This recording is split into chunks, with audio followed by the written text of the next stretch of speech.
You are watching the Pan African Daily TV with Dr. Susan Tatah.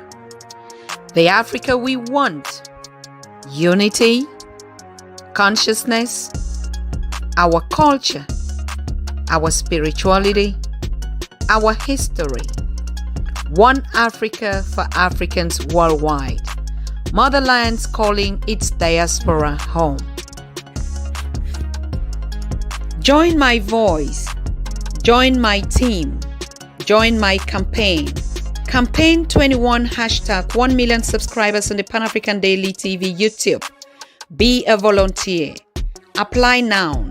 Be the new Africa. So very soon we'll be live. Just a minute. Let's see what the United Kingdoms of Africa has to tell us. After centuries of misguidance caused by slavery, colonization, lack of awareness of our history, and institutional disinformation, a new Africa is on the move, determined and getting organized. Afrika tuko pamoja. Welcome to the United Kingdoms of Great Africa. The United Kingdoms of Great Africa is the credo of the alliance movement of all African intelligences around a common ideal: the unity and development of a strong, conquering, and completely dedogmatized Africa through the channel of a strong organization called the Africa We Want Global. You are an African, Afro-descendant, researcher, historian, scientist, or simply an NGO. You want to be part of this great historical march towards the total freedom of an uninhibited Africa? Visit our website www.africawewantglobal.org. Register and discover the range of our platforms for change. AfricaWeWantGlobal.org. Join the kingdom, be part of it. An initiative of Dr. Susan Tatah.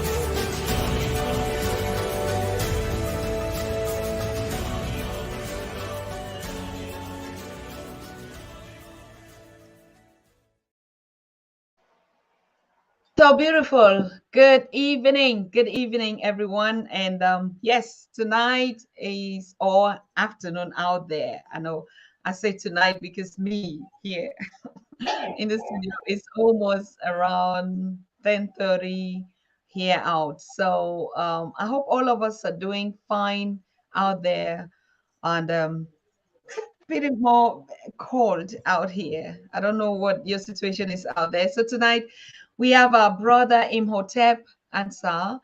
ASAR is here to share with us another perspective about the One Africa Conference. But before that, this is an incredible brother that has been doing a lot of work out there. I don't even know how to describe him.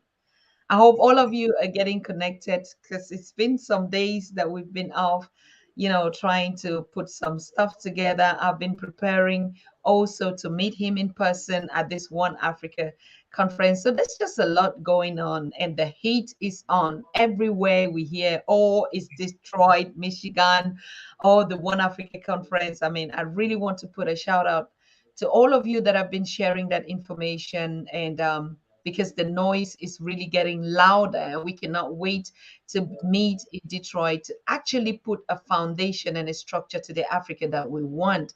For the first time, we're connecting. For the first time, we're speaking. For the first time, we're uniting. For the first time, we're actually even going further than what people would have thought that we should have been doing right now. Everyone was thinking, oh, it's a step-by-step thing. And but you can see it doesn't. I don't even think the 50-year plan that people actually like saying, oh, it takes us 50 years because we have to think 50 years. I mean, we're Africans. We just get up, do it. Like you see, Brother ASAR is a computer specialist, a researcher, a founder, an author. I mean, everything. I don't even know what an African cannot do. Anything you just said, your eyes, your ears, and your mouth speak it. It just works. So, yes, that's who we are.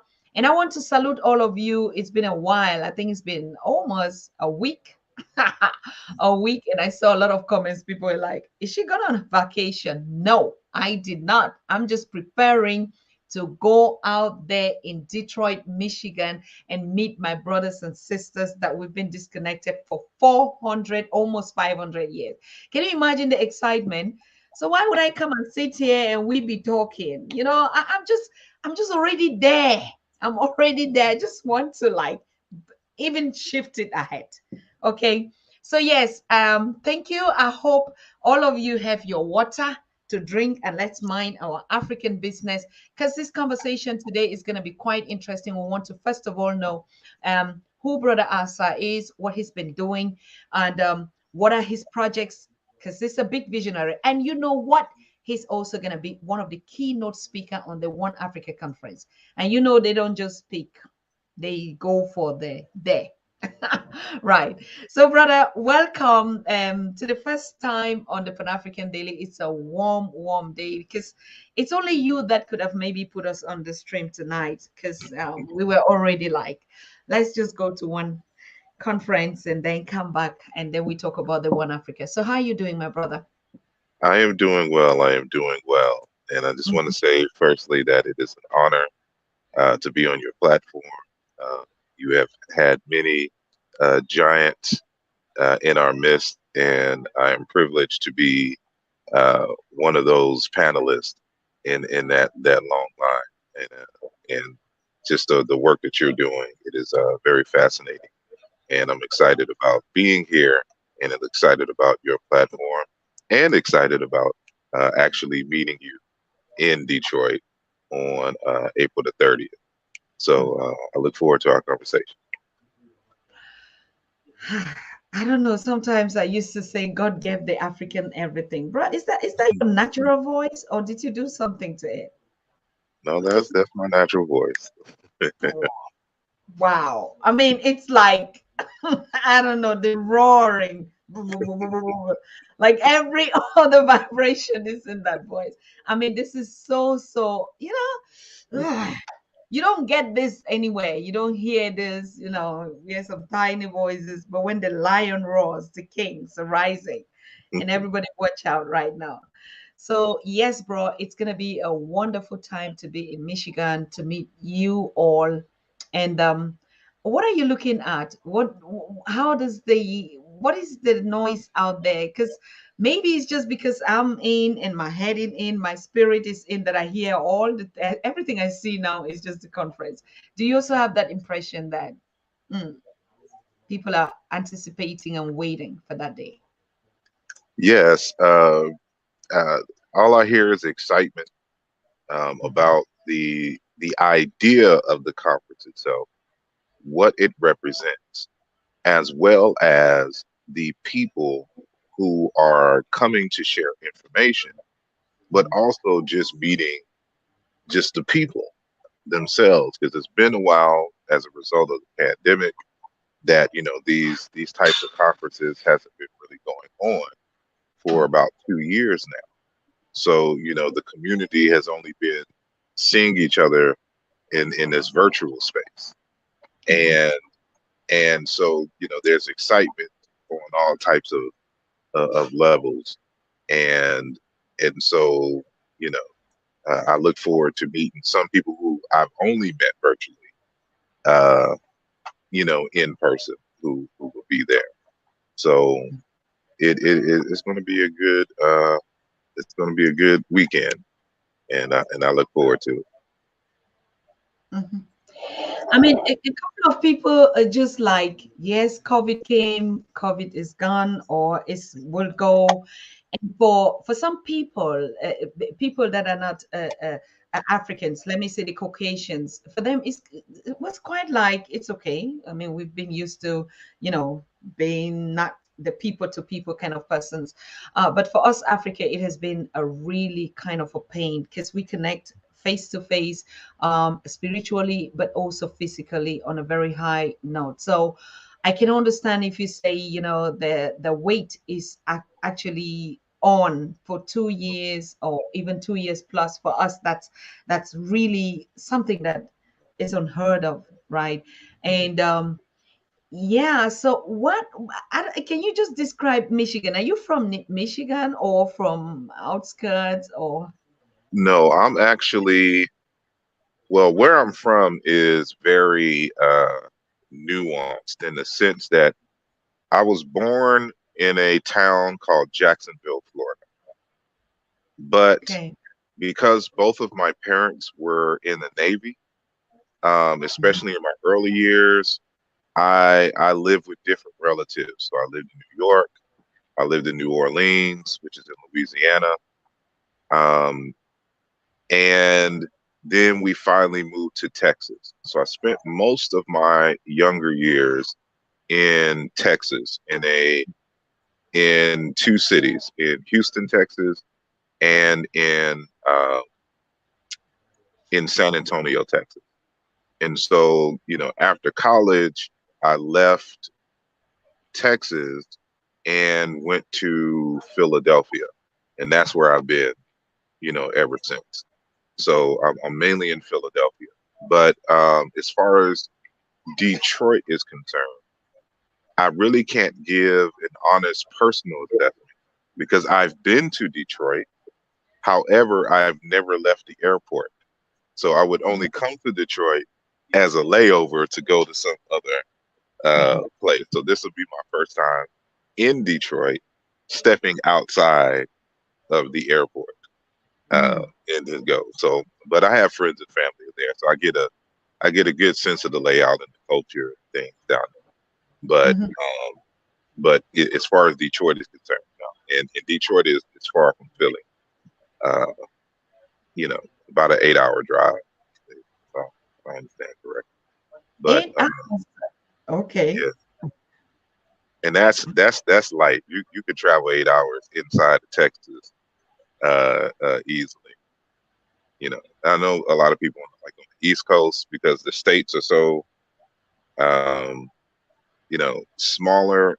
That the states are smaller and close together, so you can go to 2 or 3 states in that same amount of time. But in Texas, a good 5 to 8 hours is going from one city to another city, on different sides of the state. So, you know, that drive isn't too bad for someone from down south. Wonderful. So it's like I'll be leaving Europe and you leaving another city in America, and we'll be arriving at the same time. Indeed. Yeah, That's how it sounds like. Or somebody living here and going to Africa. We're gonna be indeed. getting at the same time. Anyway, so yes, you're joining us, you're watching us from the continent, from all the parts of the world. This conference is open to everyone. We're going to be connected digitally as well as face to face. And we just, I don't know how I want to say it again. It is an opportunity for every one of us. So you can get your ticket and you're still going to be in that conference. Okay. So you already heard all the keynote speakers, and today we have him. Tomorrow we anticipate to get Professor James Small if everything works well, but I cannot assure that.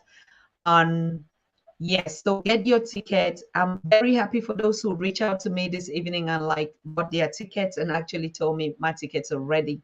I can't wait to be there for us to meet. So we're calling on all of you that this is the last minute ticket. I mean, we're talking about an event that is taking place next week, Saturday.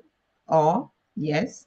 And so make sure that you're ready, because this is the first time in history that we're actually going to be sharing this experience.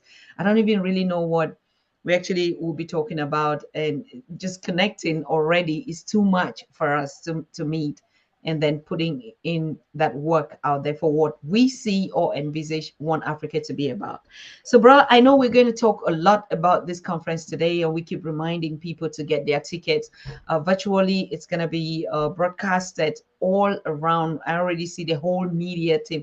How big is it? Are you going to be broadcasting as well? Because you also are one of that, or you own a I won't be broadcasting. However, I will be filming, just bits and parts, and I'm gonna compile a video together of, some brief interviews of the audience, people who are participating, and I'm going to put together just a brief video, 5 to 10 minute video about the conference or the experience of the conference itself. So you'll see me, kind of walking around with the camera and lighting the microphone, interviewing some people, but I won't be streaming. But there will be others there that will be podcasting that weekend, and then of course those who are actually part of the streaming process for Tatah. And so yeah, that'll be, you'll see me doing that outside of conversing with the family and taking notes, and for people's talk and the like. Wow. Everybody's just like looking like, oh, but who is the guest on the show? I said, it's Brother ASAR Imhotep. Can you tell us more about, I mean, your biography is so huge. I can't even start to read. I just picked out the words and I like, he's a leader, he's a champion, he's an activist, he's a Pan-African, he's a researcher, he's an author, he's a creator, he's a founder, he's everything that takes to make a leader, because we have to touch all the points and parts and gain experience here to really actually stand up to say, yes, I've had enough experience. I'm still learning. All of us, nobody really actually knows, but I mean, this is what I'm bringing to the table for us to sit together and build the Africa that we all anticipate or wish our children and for ourselves as well. So tell us everything about you, and before I meet you in person, but for the audience that will be watching you now, what have you been doing? What are your experiences? What are your challenges? What is the knowledge about Egyptology and all these centers that you've created? How long did it take you? What was the purpose? What actually motivated you? Like, yes, I have to stand up. I'm the voice. I'm the chosen one, and I'm taking the front lead. What is it? Tell us.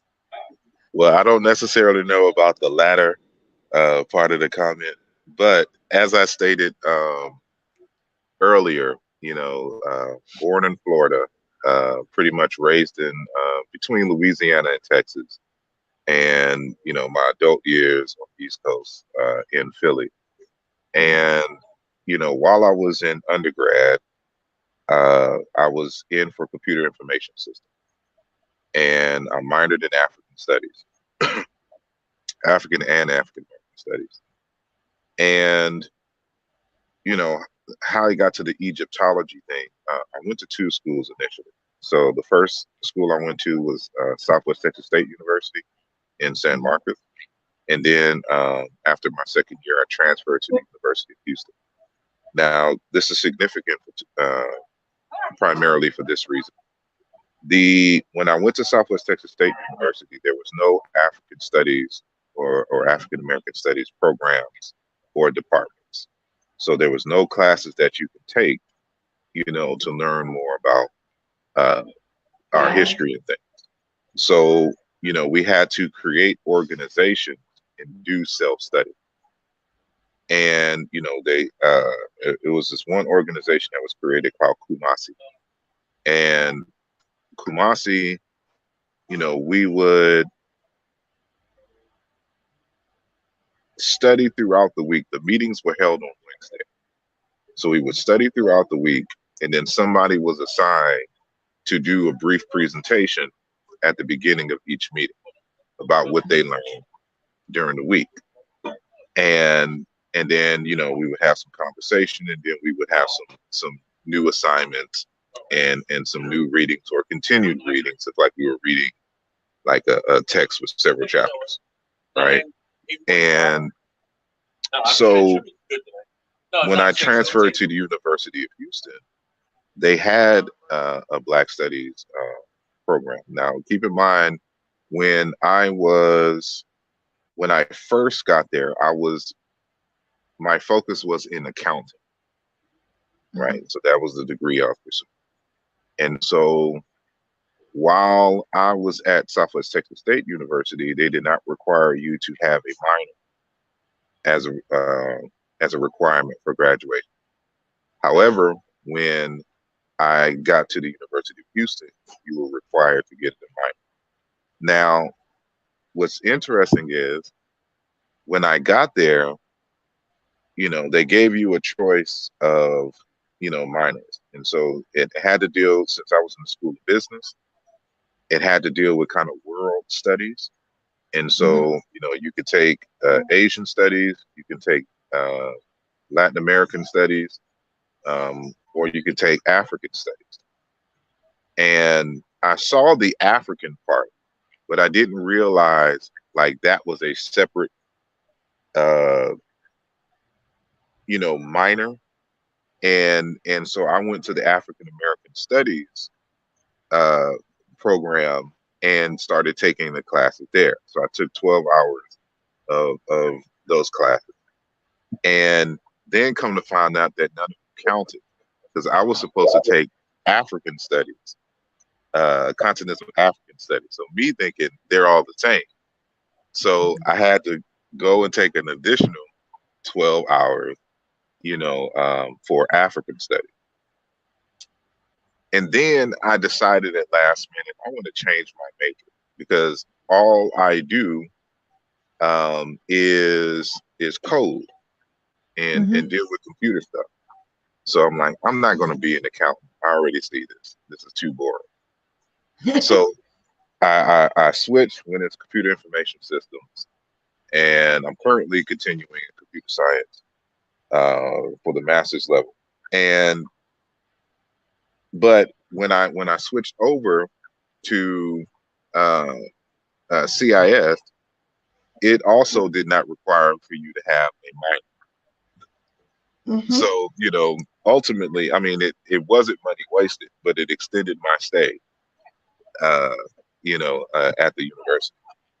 But this is all significant and important for the fact that during that time in one of the African American Studies courses, because I had already been introduced now to Egypt and much of the general history and culture, there was a professor, Dr. Asa Hilliard III, who is a world-renowned child educational psychologist who passed away, ironically, in Egypt a number of years ago, and African American man. And he came to a school titled, Texas Southern University, right across the street from the University of Houston. And at TSU, he did a conference. He did a presentation on African in the Word, like the importance of speech and the dynamics of speech intertwined with the spirituality and the like.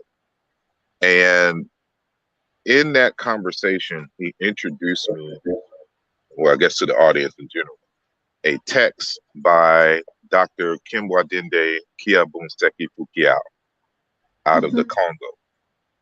And the title of the text was African Cosmology of the Bantu Congo. And when I was looking at his presentation, like a lot of that stuff just resonated with me. And I went in online to order the book. And so once I received the book, I started looking throughout the text and reading it. And it's one of my favorite books to this day. And I started noticing some cultural correspondences with ancient Egypt. And note that this was not the focus of his book. He's only talking about his culture, his language, and the cosmology of the Bakongo people in the Democratic Republic of Congo. So to make these connections, to see these connections, I was like, there's something here, there's something more. And throughout the years subsequent, I started gaining skills, learning about how to do historical comparative linguistics, how to, reading materials on African spirituality, culture, language, psychology.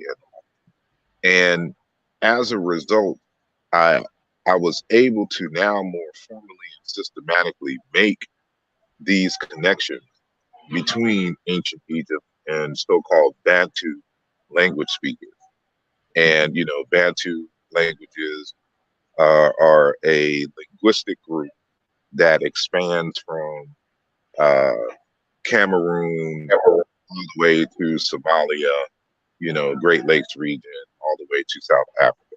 So when I started making these connections in terms of the rituals, in terms of um, the overall psychology, the rites of passage, clothing, the spirituality and language, it it the evidence inferred that the ancient Egyptians and the Bantu speakers have a common ancestral origin. And that's the only logical explanation given the amount of evidence that we've been able to accumulate over the years.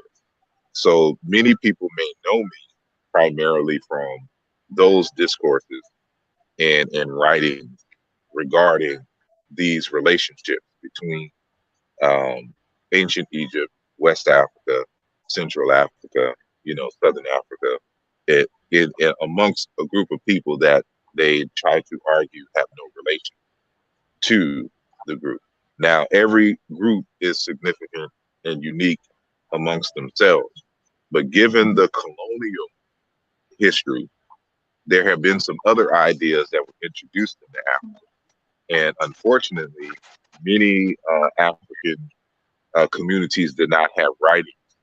So how are you able to tell uh, in a very scientific way, what elements are homegrown and then what elements are introduced from the outside? Given that a lot of the records now, emerge as a result of the colonial experience. So that's why the ancient Egyptian data becomes very important, because now it anchors you in time before colonialism. So when you're able to establish those types of connections, you know what was ancestral and what was filtered and remained in the daughter groups from the parent culture that existed at some unknown time, in the past. So in summary, my works have been kind of focused on the deep psychological and cultural linkage between African people, and I use a variety of different tools to essentially make those arguments. And it's especially good for those of us who are in the diaspora, because there's retentions that we have, but we may not understand the full cultural nuance to why we do those things, why we speak this way, and the like. So I hope that answers your question in a nutshell. Absolutely. Very correct. Even us on the continent is the same thing. That it took me a while to understand that. For instance, the people of Ivory Coast, they walk slowly. They take their time. They're slow. Everything. And but I had that experience and I was like, but why is she just slow? I mean, a sister that I know, and they said, no, it's in their nature. I said, what do you mean it's in their nature? And so even though we just, all of us, the really cultural differences amongst us that you can actually tell. And like they take their time, even the way they talk, even the way, they're really extra slow than we already know we are slow. I mean, as compared to the functional, the linear people, we the multi-actives, we know actually we're slow, but they actually is some other cultures among us that are slow or even faster as well. So, but what is the unique characteristics that you say? For instance, now we're talking about the one Africa, and what would actually blend us? What is it that you see like similarities in the culture for all of us? It means we're still diverse, even on the continent, isn't it? Indeed. Well, there's several factors, and I'm reminded of an author out of South Africa, the late Jordan Ngobani, and he was a Zulu author, who lived during the time of apartheid. In 1979, he wrote a book titled "The Conflict of Minds," Mm-hmm. and he's essentially talking about the cultural differences and the psychological differences between the European and the South African, and how this was the source of the conflicts. And what he articulates as one of this is this kind of perspective or this bias towards the human, the person, the being human. And like he was exiled because of his writing. Well, during his exile, he went to West Africa, I believe in Ghana and Nigeria. And he was stumped because he thought the attitudes toward the person, these underlying cultural nuances that he had amongst his people, the Amazulu, were unique to him and his group. But once he went into West Africa for the first time, he saw the same symmetry.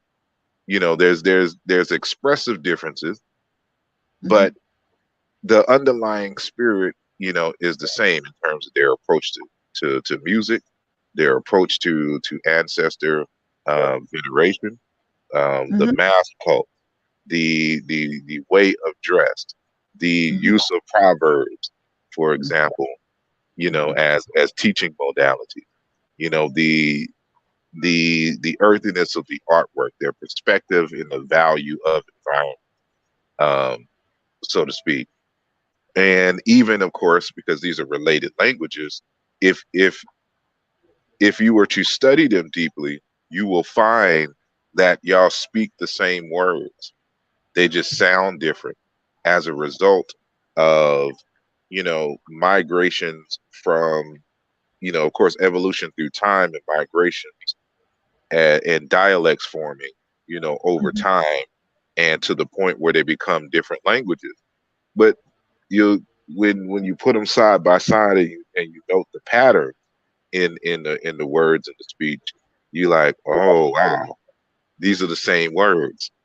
And so so even in language, even though it sounds different, you're using the same words for Mm-hmm.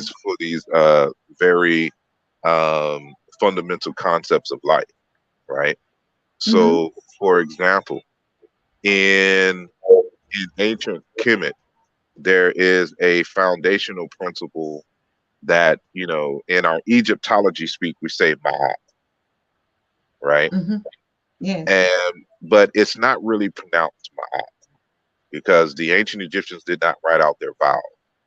And ma'at consists of four consonants in sequence. And so their script, the hieroglyphic Seshmetuneter script is just all consonants. And so, but when you do the analysis, and I'll show this at the one Africa conference, the word Ma'at survives in Kikongo as the word Inungu. Now Mm-hmm. of course, we're saying it wrong as far as the ancient Egyptians, but Ma'at and Inungu do not sound alike, right? And this is word for truth, justification, perfection, and the like. Um, but it sounds totally different than in the Basa language in Cameroon, Mm-hmm. for the word boka. It's the same word. These words don't sound alike. But if you understand historical comparative linguistics and know how to map each sound to each sound, you'll find that these words are alike. So I'm pretty sure you've heard people from the diaspora and amongst the Yoruba, of course, say the word ashe, right? Mm-hmm.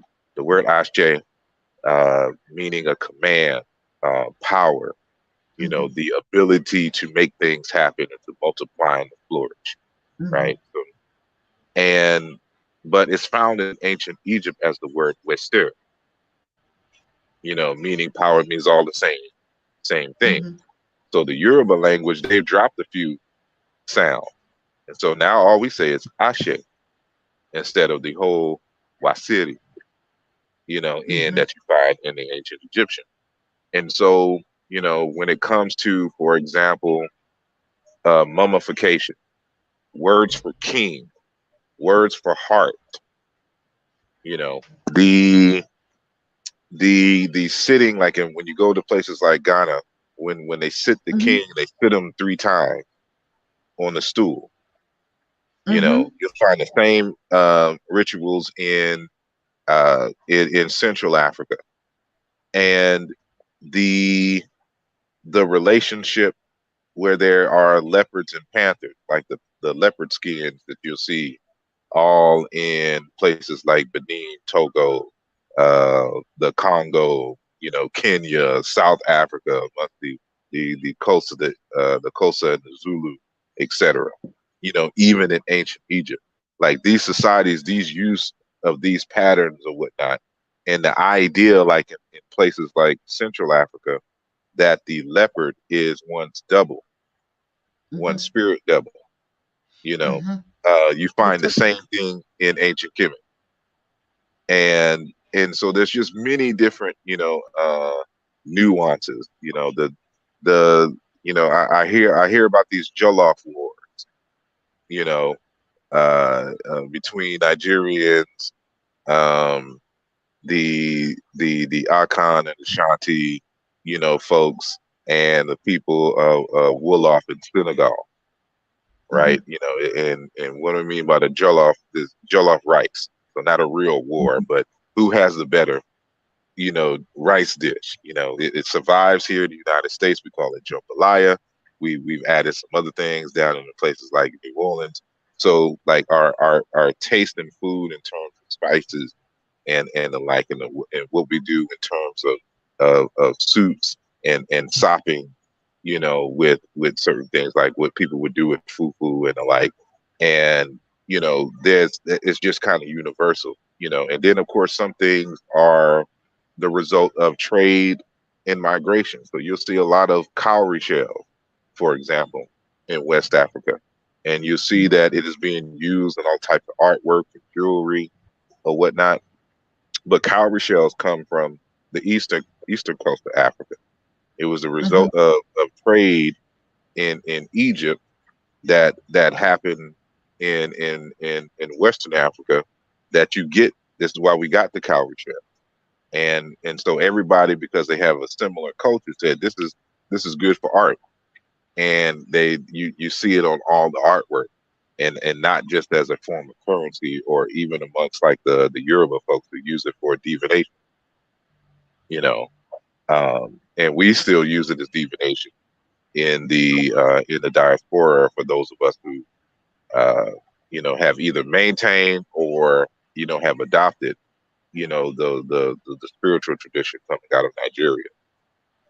So there's many things, hairstyles, the braiding techniques, and the geometry, you know, uh, architecture, in terms of house design, and the art of burying one's ancestors under the home, and even in like places like in the Dogon, how they divide their societies as upper and lower, and how they have the ancestral shrines towards the feet, because they see conceptually the society as a human being. So there's a head, there's arms, and then there's the feet, and always at the feet is the ancestral shrine. But it makes sense because of the tradition of everyone, not everyone, but many societies burying their ancestors in under the house. So they're always at the feet, Mm-hmm. of one. So you see it at Express, but it's the same thing in ancient Egypt.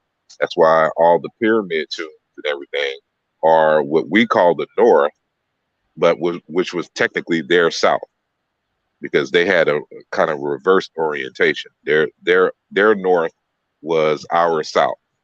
When we think about Africa today, so they dealing with the flow of the river, and so Mm-hmm. upstream was in of course in Ethiopia and in Congo, and then it flowed out into the Mediterranean. So that was their south. If you find most of the pyramids and the tombs in that same orientation. And so there's many different ways that we all connect. Um, just little nuances that, and especially with the women in terms of the, their expressions and the types of jewelry and stuff that they wear, even not being connected. It's the scent of life should be lived like art, that you find these common expressions among the people. So um, I could think of others, but uh, for the sake of time. I mean, I like this topic because I mean, this is really the in depth of what we're talking about when we talk about our culture. Most of Mm, us, actually, I think Professor James mentioned it, that we have to start going into, that deeper knowledge of understand when we say what is it when we say the African culture. mm, And most of us, like, all right, we wear the print coming down from Holland or all that, and we really like. But if you look at even the cloth, like you said, the fabrics or the carvings, you could actually see the stories of everything that our ancestors were doing. They wrote everything. Now when the European came and said we were just stupid people, like we were running in the bush, like we never had anything, and you just go back to the original fabrics and they still do it today. You could mm, see everything was a symbol of something, everything was a story, everything was a community. If you look at the carvings, the way the round, the circular ones, even like the ones that the fonts were set on, it's just because we are actually that bubble of a people. We never had been that functional people or that lineal people, as a matter of fact. So it is really sad, but that was the way it was supposed to be. Now, even getting into ourselves, do you think one of the reasons actually why we think we are one, actually we have characteristics that we are different, this diversity? When we talk about diversity, that we just look at the color, so we don't look mm, at the thinking or the art of doing things. How did the people in the South deal with issues of breastfeeding, issues of women in the community, and the roles that each one had to play?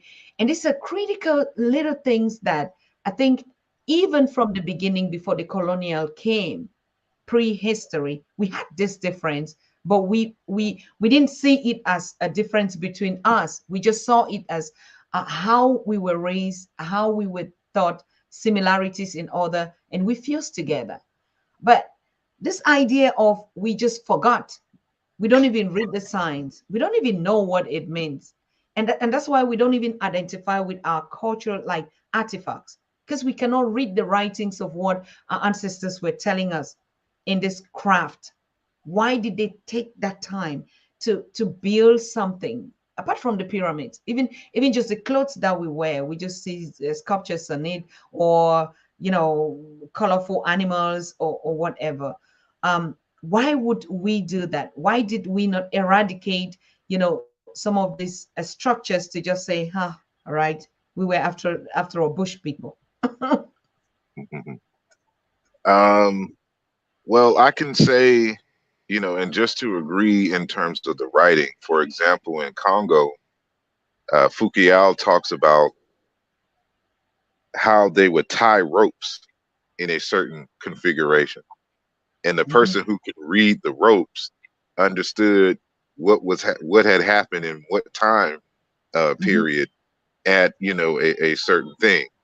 But he also mentions that because of colonialism and the outright laws which banned in certain parts, especially in Congo, the traditional educational system, many of us have not been able to go to those institutions to learn how to mhm, read those carvings and like. We stopped going and going through initiations and the like where all of this was taught. So the colonialism totally disrupted the way that we relate to each other, the way that we communicate with each other, not only in terms of current, but in terms of the future. So this is why we carve, and these symbols mean this, because we want to not only speak to the people who's living with us now, but to the children unborn, because we're trying to transfer values, to the generation, because we're trying to keep community together. So, these deeper aspects of why we're kind of separated from that is because deliberately that was the rules of the colonial period. And so, more and more people, although slowly, are starting to ask those questions. Well, what did this mean? Why did they Mm-hmm. do this? And we're trying to record those fragments of people who were still in those traditions, which is why people like Fukiao was and Dr. Malidoma Some, who just recently passed, and Credo Mutwa, for example, people Mm-hmm. who were initiated into their their life, like Jordan Ngabani as another, who was initiated into their culture, but who were also educated in the West in a way that they can write down and communicate, exactly the process and what this means and happens. So unfortunately, those few remnants that still adhere to the traditional ways and educational system aren't necessarily also involved in the so-called Western style education as well, and so unable to communicate with people who have been educated that way. And so, yeah, it's kind of a difficult thing, but you can't hide. Light has to be expressed, light has to be shown. And so, this is one of the reasons why the conference is very important, so that we can look at these fragments of culture, of deep culture. And what we mean by culture is those things that a population of people do to solve their problem. Mm-hmm. And so when we're talking about the culture, you have to ask the question, well, what was the problem? And how did this community solve its problem? And the processes, the ideas, and the values that they use to solve those problems is what becomes the inner logic of the people itself. So that's how we got to kind of understand it. So when I'm looking at, okay, how did the Basa solve their problem in terms of, for example, a relationship? What is my role as a man in the community? What is, her role as a woman? What is the role of elders? What are the expectations of one of each other in this community? That's where when you start asking these questions, that's where the communication, that's where those signs and symbols become meaningful. So, for example, that word ma'at that I mentioned earlier, when I trace the origin of it through a very systematic process, I come to discover that the cultural aspect of what we call it ma'at literally goes back to a word meaning to extend your hand and to share food. Mm-hmm. And from this idea of sharing food, see, this is something that you find common, is that the central role of hospitality between neighbors and strangers or whatnot, that is the foundation of the culture, to being able to share and to make sure that there is balance and energy for everyone, that everyone is fed or whatnot, because you can't serve your purpose in life if you're hungry, if you're thirsty. Mm-hmm. And so before any kind of business can be established, are you fed?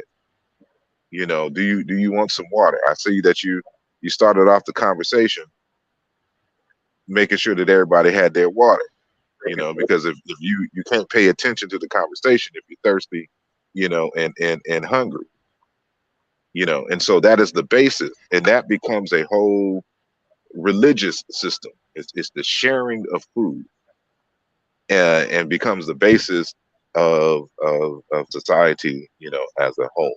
And so when you start seeing these same patterns all over the continent with people who share the same variation of the same ancestral language, who are doing the same types of rituals, had the same type of approach to education and initiation in the thing. You know what you thought was really separate. You find that there's a commonality to work, and that's what Shekoff the Joke recognized, and why he was Mhm. so vehement on the the unification of Africa, not only as a political state, the United States of Africa, that was one of his focuses, but also understanding and getting people on the ground to understand that you're really not that much different over here in Senegal to those brothers and sisters who were in Sudan, and you're not much different than those brothers and sisters who were in Namibia or those who were in Mozambique, and of course in ancient Egypt. So if you understand your common culture, your common cultural trait and language and underlying psychology, then now you have a basis to come together for a United States of Africa and to start Correct. working with each other and trading and to build, you know, an economy to where we can better defend ourselves from outside. Hmm. Hmm. Very correct. Um, we were having this conversation with Baba James a couple of days ago, and we trying to talk about the issue of education. We keep talking all the time, like, our curriculum, our education. And sometimes I really like, when we were growing up, it was like a pattern. You have to go to school, and even your mom. And sometimes I was like, oh my God, they actually, just like you said, did so much harm to us. So much harm. How I wish that those schools we were going there were the schools that would have to teach us, who we were or the things that we do. But we just acted as the spiritual beings, but we could not actually, like now in a more scientific way, say that the reason why I did this was like this. It was just normal that, you just did those things that you saw your mom, that you saw your father did, and without even questioning some of these structures. But I realized, always being inquisitive as I'd been, I saw my great grandmother, and she Mm. had tattoos. She had tattoos, she had a piercing, and she had the ones on the ears, a couple of. And I was like, wait, how come you had a tattoo? And if you look at more Igbo Yoruba cultures, also they do have it. But this was really the tattoos that we see today. She had it, but like a stamp. And then the mouth, she had the piercing, and she had the ears. They could wear like 10 earrings. And then I was like, that was great grandma, not even my grandmother. And like a baby, I was like, you just saw those things a little old, but you could see those signs. Then I also saw them also in my grandmother, that she had those tattoos. And I started questioning, like, when we came out here, then we see tattoos, and everything was just like, oh, these people, they do tattoos. But our great grand, they did that. It was a culture of celebration, of, even when I questioned the marks that they put, had totally different meanings and signs. And my grandmom, like, that was a sign of communication. Like, if you saw a girl that was a virgin, you could see from her own mark or from her earrings the type of things that they do. But today, when we start talking about this culture, is or talk about this incidents, it's like it's something that we learn today. Mm. Piercing, tattoo, as if but they did it, even filing of their teeth. They did all that. If you look at the Himbar people in Sudan, the big earrings that they put to pull their mouths and stuff like that, everything had a meaning and a reason why they would do it, whether it's for lifestyle or it's for communication, or it's to, like a common identity among the clans, among themselves. And that's quite interesting. Because today, when we're talking about building the Africa we want, because of this too much melange, we can't even see those particles that we need to start fitting together before we even understand ourselves. Now we just come most of the time like, oh, we need to know who we are. We need to understand ourselves. And sometimes I'm like, wow, to really understand ourselves, it's exactly what you're saying. Indeed. Or if you would have to design a curriculum, for instance, what is it that we're going to put on? What will Well, be attention to? well, I want to take a step back to the comment that you made about your great grandmother and the tattoos and the piercings in the jewelry that she had on. I like the way that Jordan Ngubani put it Mm-hmm. when the who I mentioned earlier, who wrote the book um, Conflict of Minds, 1979. And how he articulated is that when you see these signs among African people, you should understand that this jewelry, these clothing, these markings are a commitment to an ideal Mm-hmm.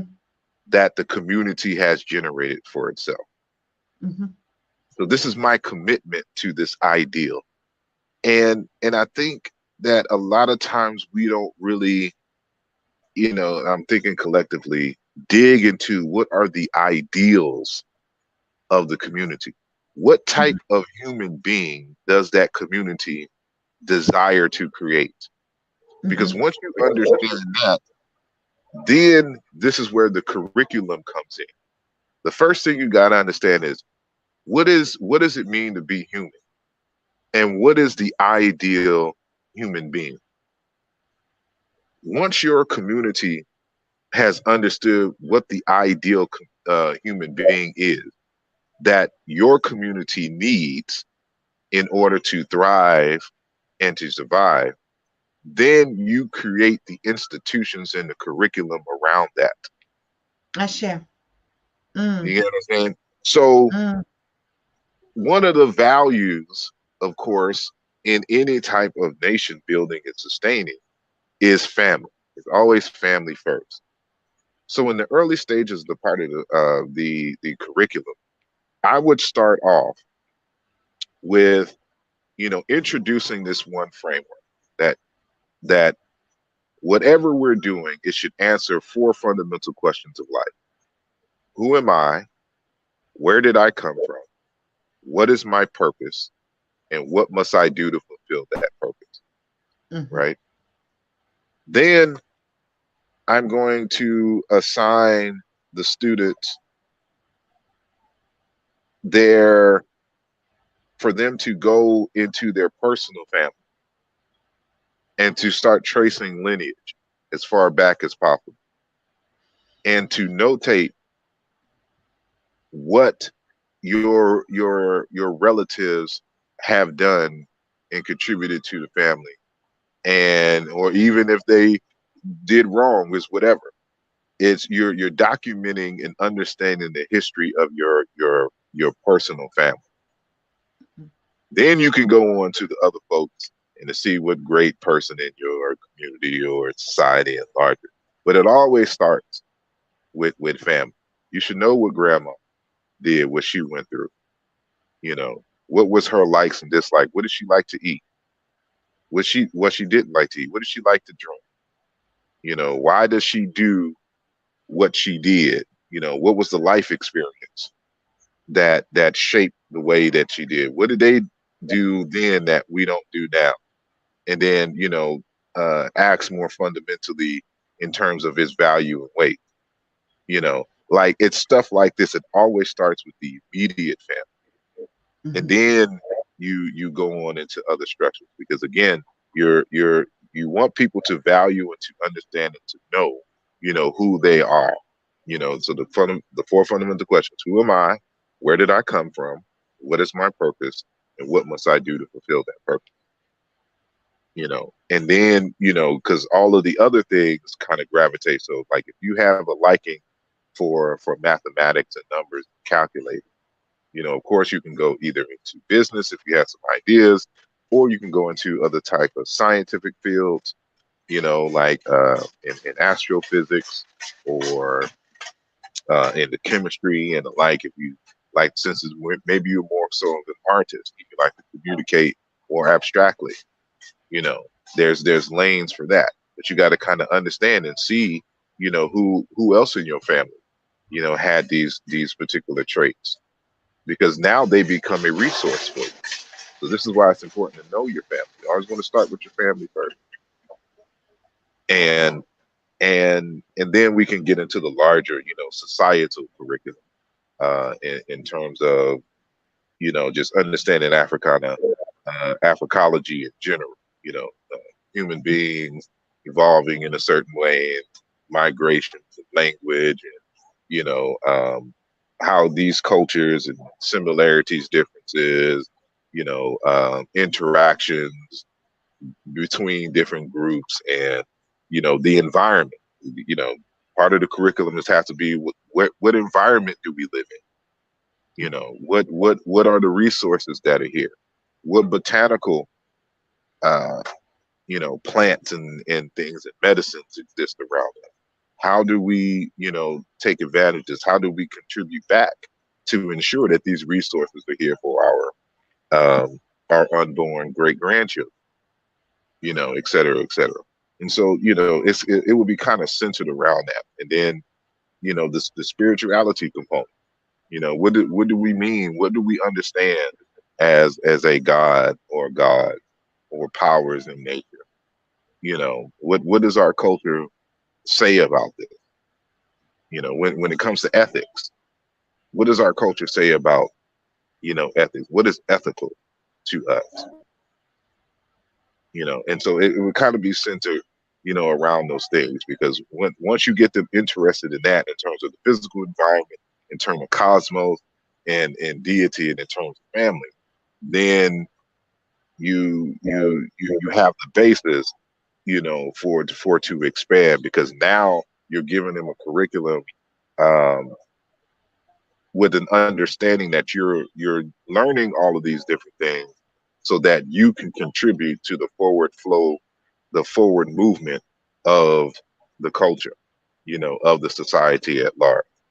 And so, you're going through this understanding, you're discovering what your purpose is, and how to utilize those gifts that you came here with, to impact for the better, human life.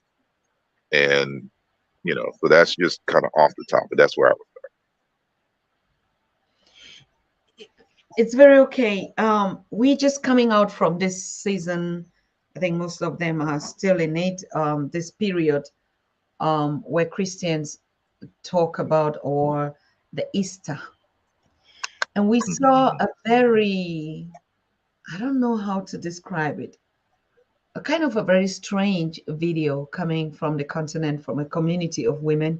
I think everybody, all of you that are watching me, you definitely have seen it, because we actually shared that a lot. Community of women that actually were weeping on, yeah, it's not a body, on the sculpture of a white Jesus. And they had to mourn for 3 days, wearing black sackcloth, is to say, I mean, really crying, And when we look at incidents like that, and then you even say, even if it was real, even if it was a reality, all right, but the culture, or the whites, or the Caucasians, whose Jesus in that image is, don't even do it. And then you try to kind of like think, like, okay, just like, let's just even play around and think that you see a group of white people crying over a black man as sculpture black. So you're talking about psychology, and the kind of underlying, mental, I don't know whether it's mental or what. If you look at that wailing, and then you even look at the challenges that we're going through, probably in our villages or in our community, people actually don't express that kind of emotions when some things that regards us is supposed to.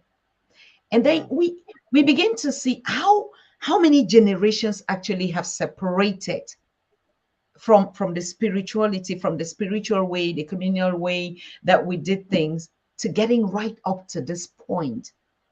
And the big question is, if my mother is doing that, so how far did he come or she came, to raise me up in that ideology that I'm even now a daughter and she's still doing it?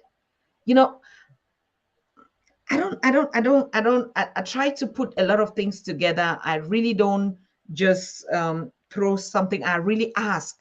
And because we're looking for these solutions, how would you define something in that kind of a situation in which we find ourselves? How deep is this harm? And how many generations can one just look at something like this and then teach people that no, it's not, or it really will require something extra?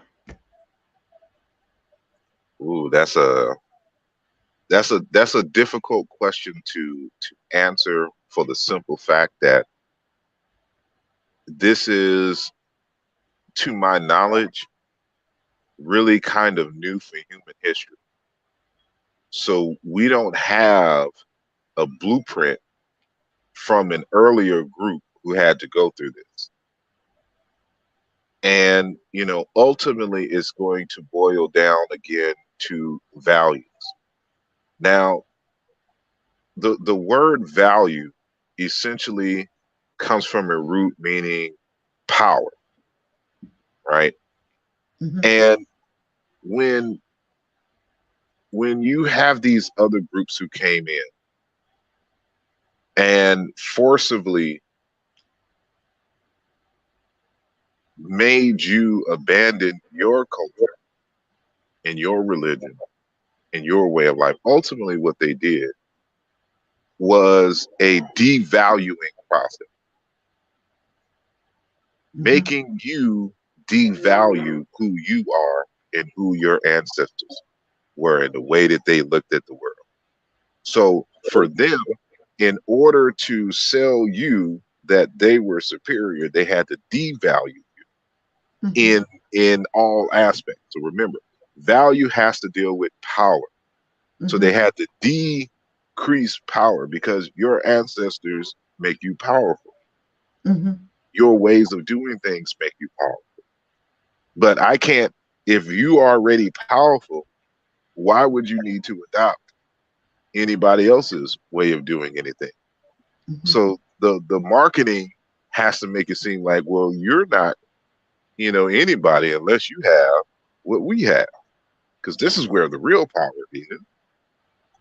And so I have to devalue what it is that you have. I can't make you know, um, I can't sell you a BMW,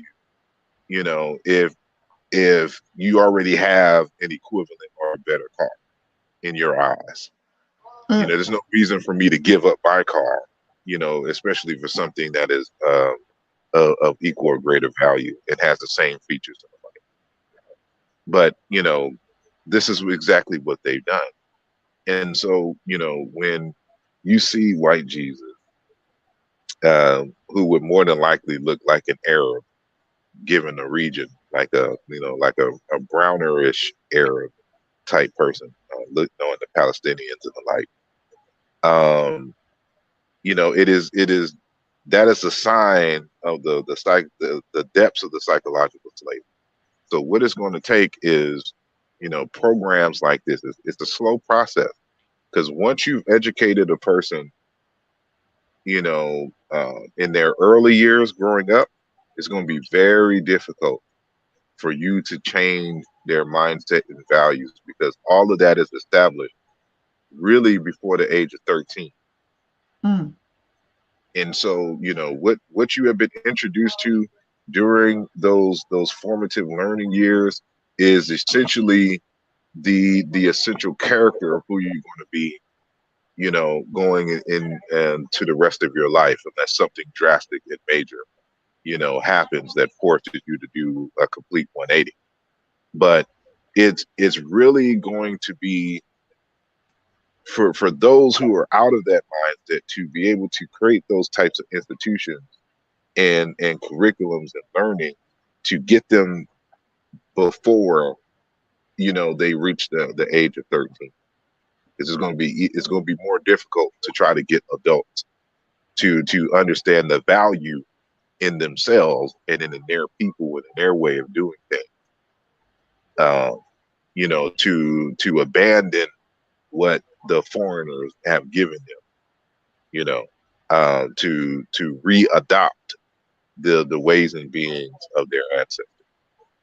And so it goes back to the question I said: what type of human being does your culture need? Once you understand and lay out and understand what that is, then the institutions and the curriculum for the society is built around that. So even like with the ancient Egyptians, you know, like their ideal human beings were Osiris or with Thur and Aset, Isis, right? So we understand that they're principles, mythological characters, but these are the ideal human beings. And everything is created to facilitate that type of development so that you become an ASAR, that you become an ISIS in that community, because these are the characteristics that we deem and to be the most valuable. And we need to come together as a collective to ensure that we get as close to that ideal, you know, as possible as individuals within this community so that we can better serve society. And so, you know, you're going to have to be able to have that curriculum fully formed so that, you know, they and it has you're going to have to show that being who you are is valuable and that you can survive and even surpass what others, what the foreigners have given you, you know, given your own culture.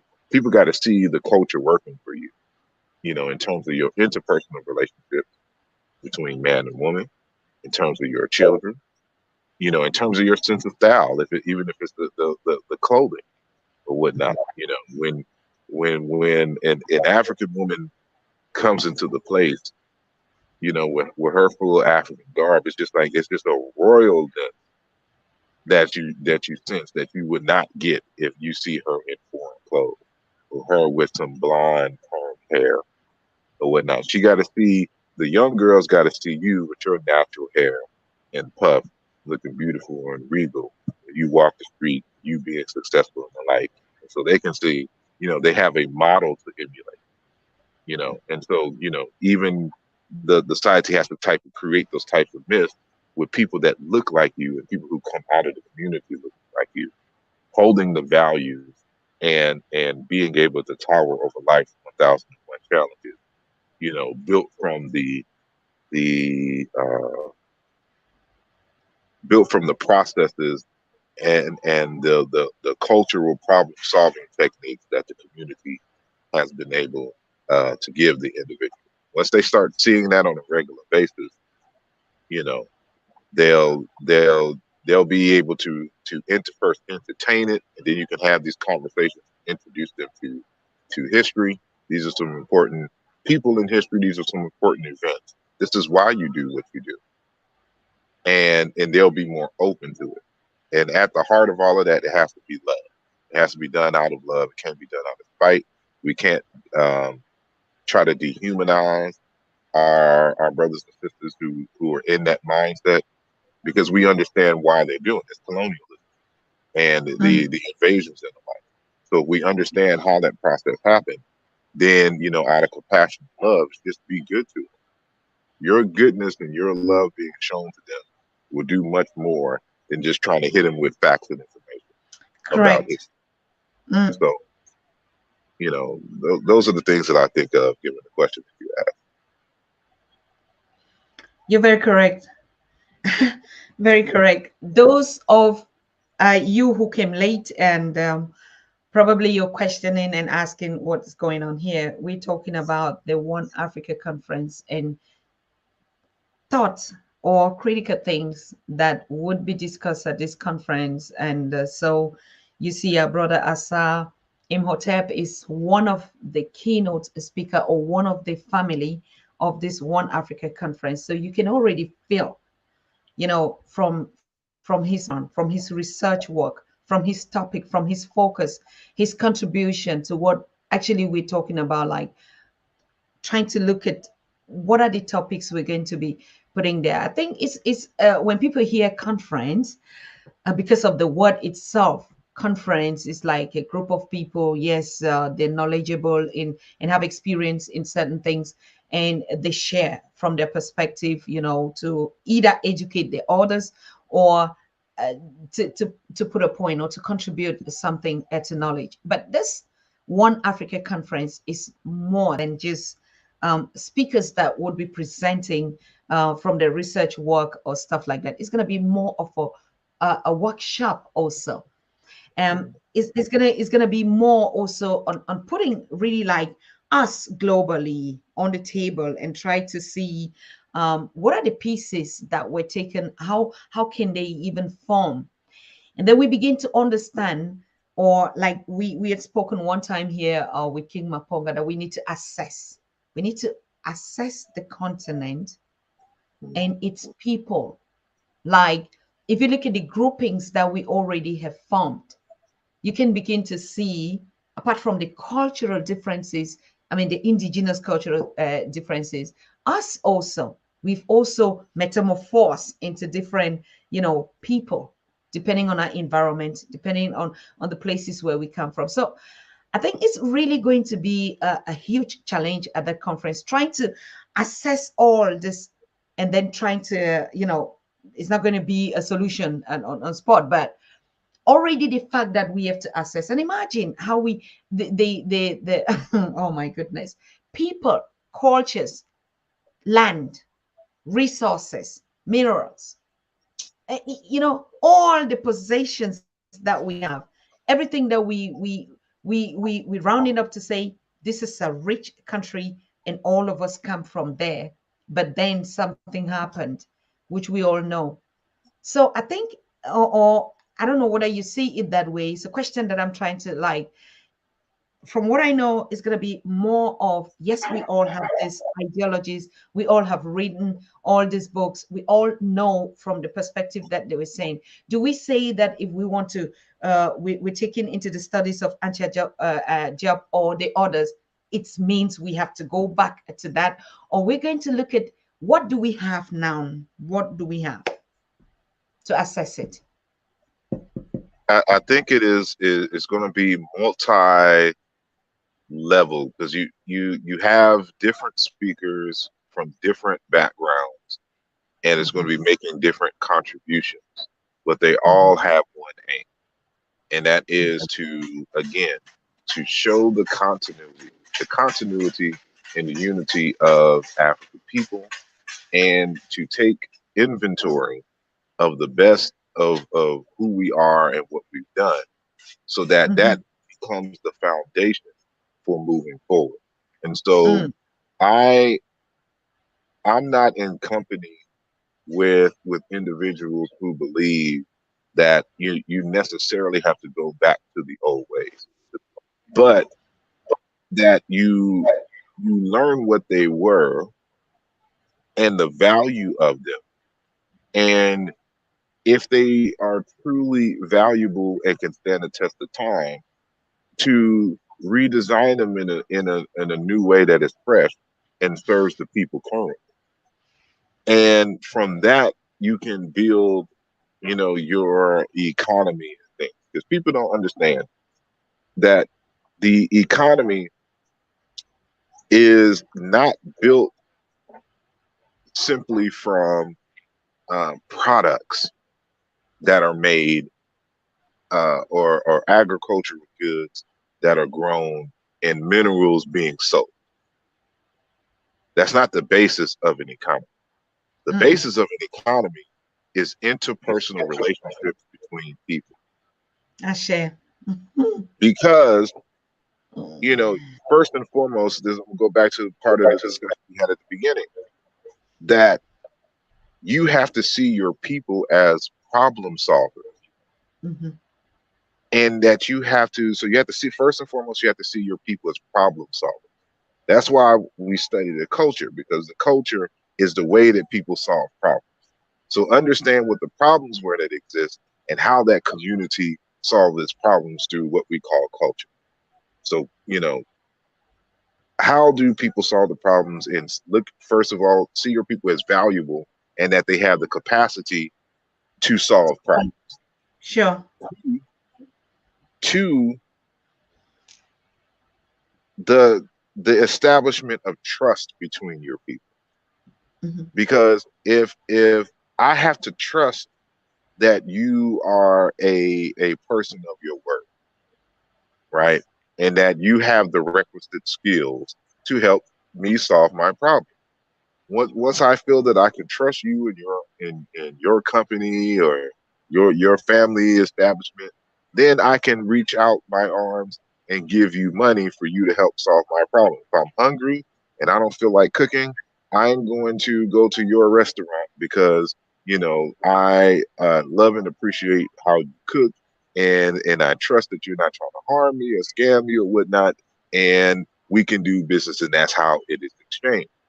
And or to build my home, or to fix my car, or to kind of help me look at investment and the like, right? So it starts with interpersonal relationships, and this is what we're trying to establish here, why the in-person meetings are very important, because you're establishing relationships.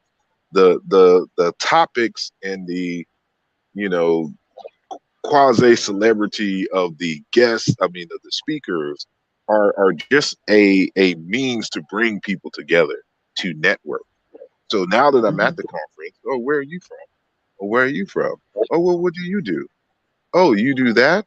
I know somebody that needs that over here. Can I have your card information? Oh, you have a show?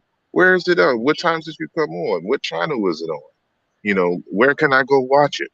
It's these interactions, it's these meetings that get people to talking to one another and wanting to find out what they do and how they serve the community. And maybe you provide a service or something that I will either need now or need in the future, and I have your information. You know, um, Mm-hmm. and so this is like the other part of the conference that is not generally talked about, because we, of course, we talk about the individual speakers and the information, but that's part of the reason why we come together in the first place. Mm-hmm. And so it is very dynamic in terms of the purposes, of the conference, and that the interpersonal relationships, the establishment of that, showing you how you all have this in common. Now you can begin to look at, if you're in Nigeria, looking at some people in Mali and in Senegambia as extended family, looking at people in Southern Africa and Namibia and Tanzania, South Africa, Mozambique, and Zimbabwe as family. And now, we have this. Now we can establish expectations, continental and diasporic expectations for one another, and start building a skills database, and having conferences, or just having, not necessarily conferences, but festivals and the like. Oh, there's a festival in Senegal, I want to go. There's a festival in Jamaica, let's go. There's a festival in Brazil, let's go. Just In celebrating, Germany, together. there's the one in Germany in August, and all of us are meeting in Germany. So See?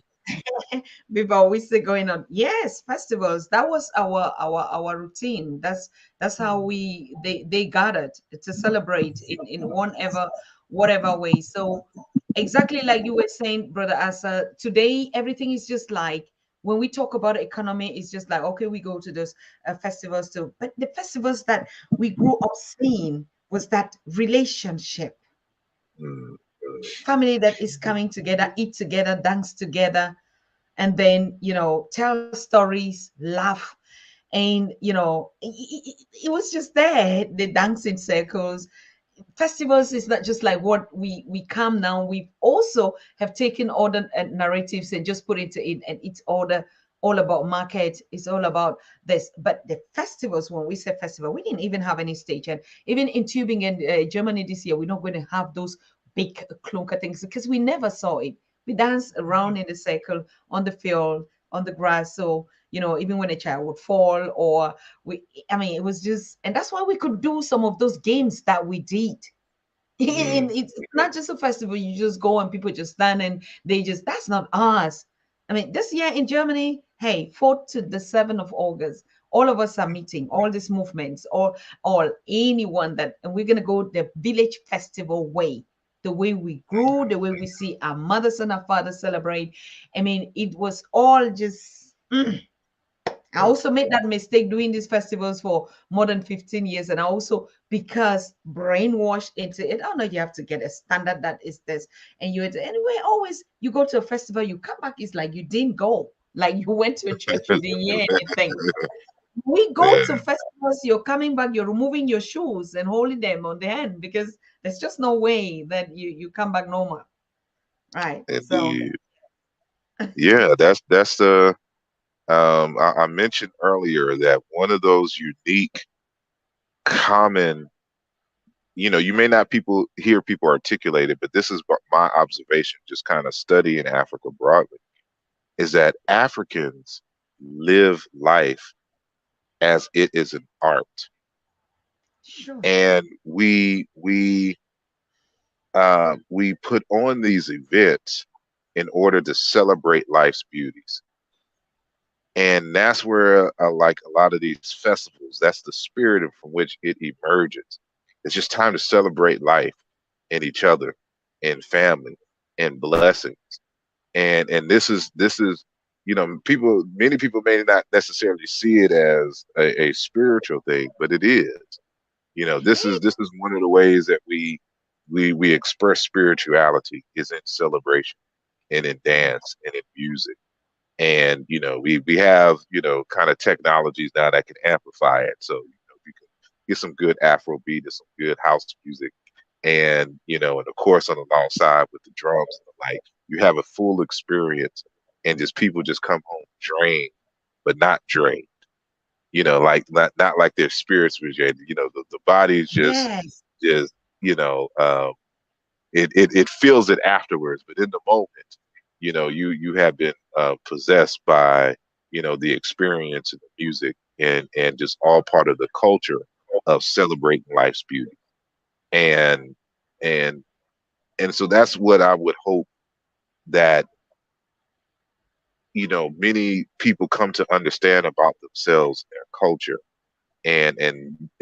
and how essential it is to keep that alive, because more and more of the world is becoming like robotic, and trying to distance themselves from human.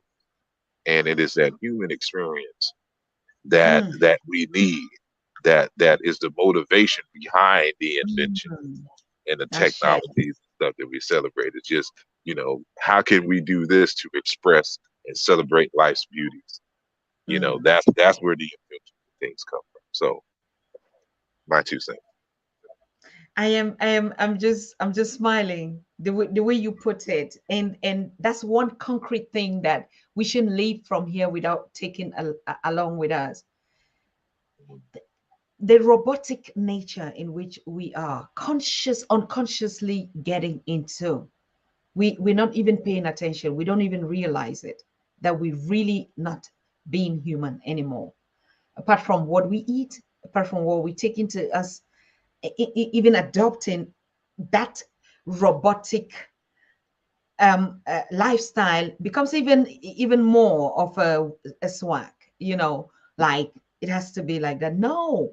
And I think exactly what you said, we have to do a lot of these festivities, particularly now that the world is open again and we are still lucky to be here. For whatever reason our purpose is not fulfilled yet, that our ancestors will be calling us, we still have the time to bring back that past, to catch back those years, or you know, connect, merge with one another, just do those things. We want to introduce back the rope jumping. Most of us can't even jump again. And you go, when we saw our mothers in these festivals, they had babies, they had us on the back, and they were doing the rope jumping. And so mm, the attitude of sport, the nature in which we did our own sport, like you said, everything was just about spirituality. Everything we ate together on the same bowl, on our plantain leaves with our fingers and our hands. That is a lot of spirituality. You cannot define that process just from eating. That one you can write a book about it. mm, And then the different games that we played, the different stories, you know. And now today everything is just like, either we, even if we want to do our fashion, we have to look for very skinny people that has to do fashion. Or we're not skinny people. I mean, I am really, you know.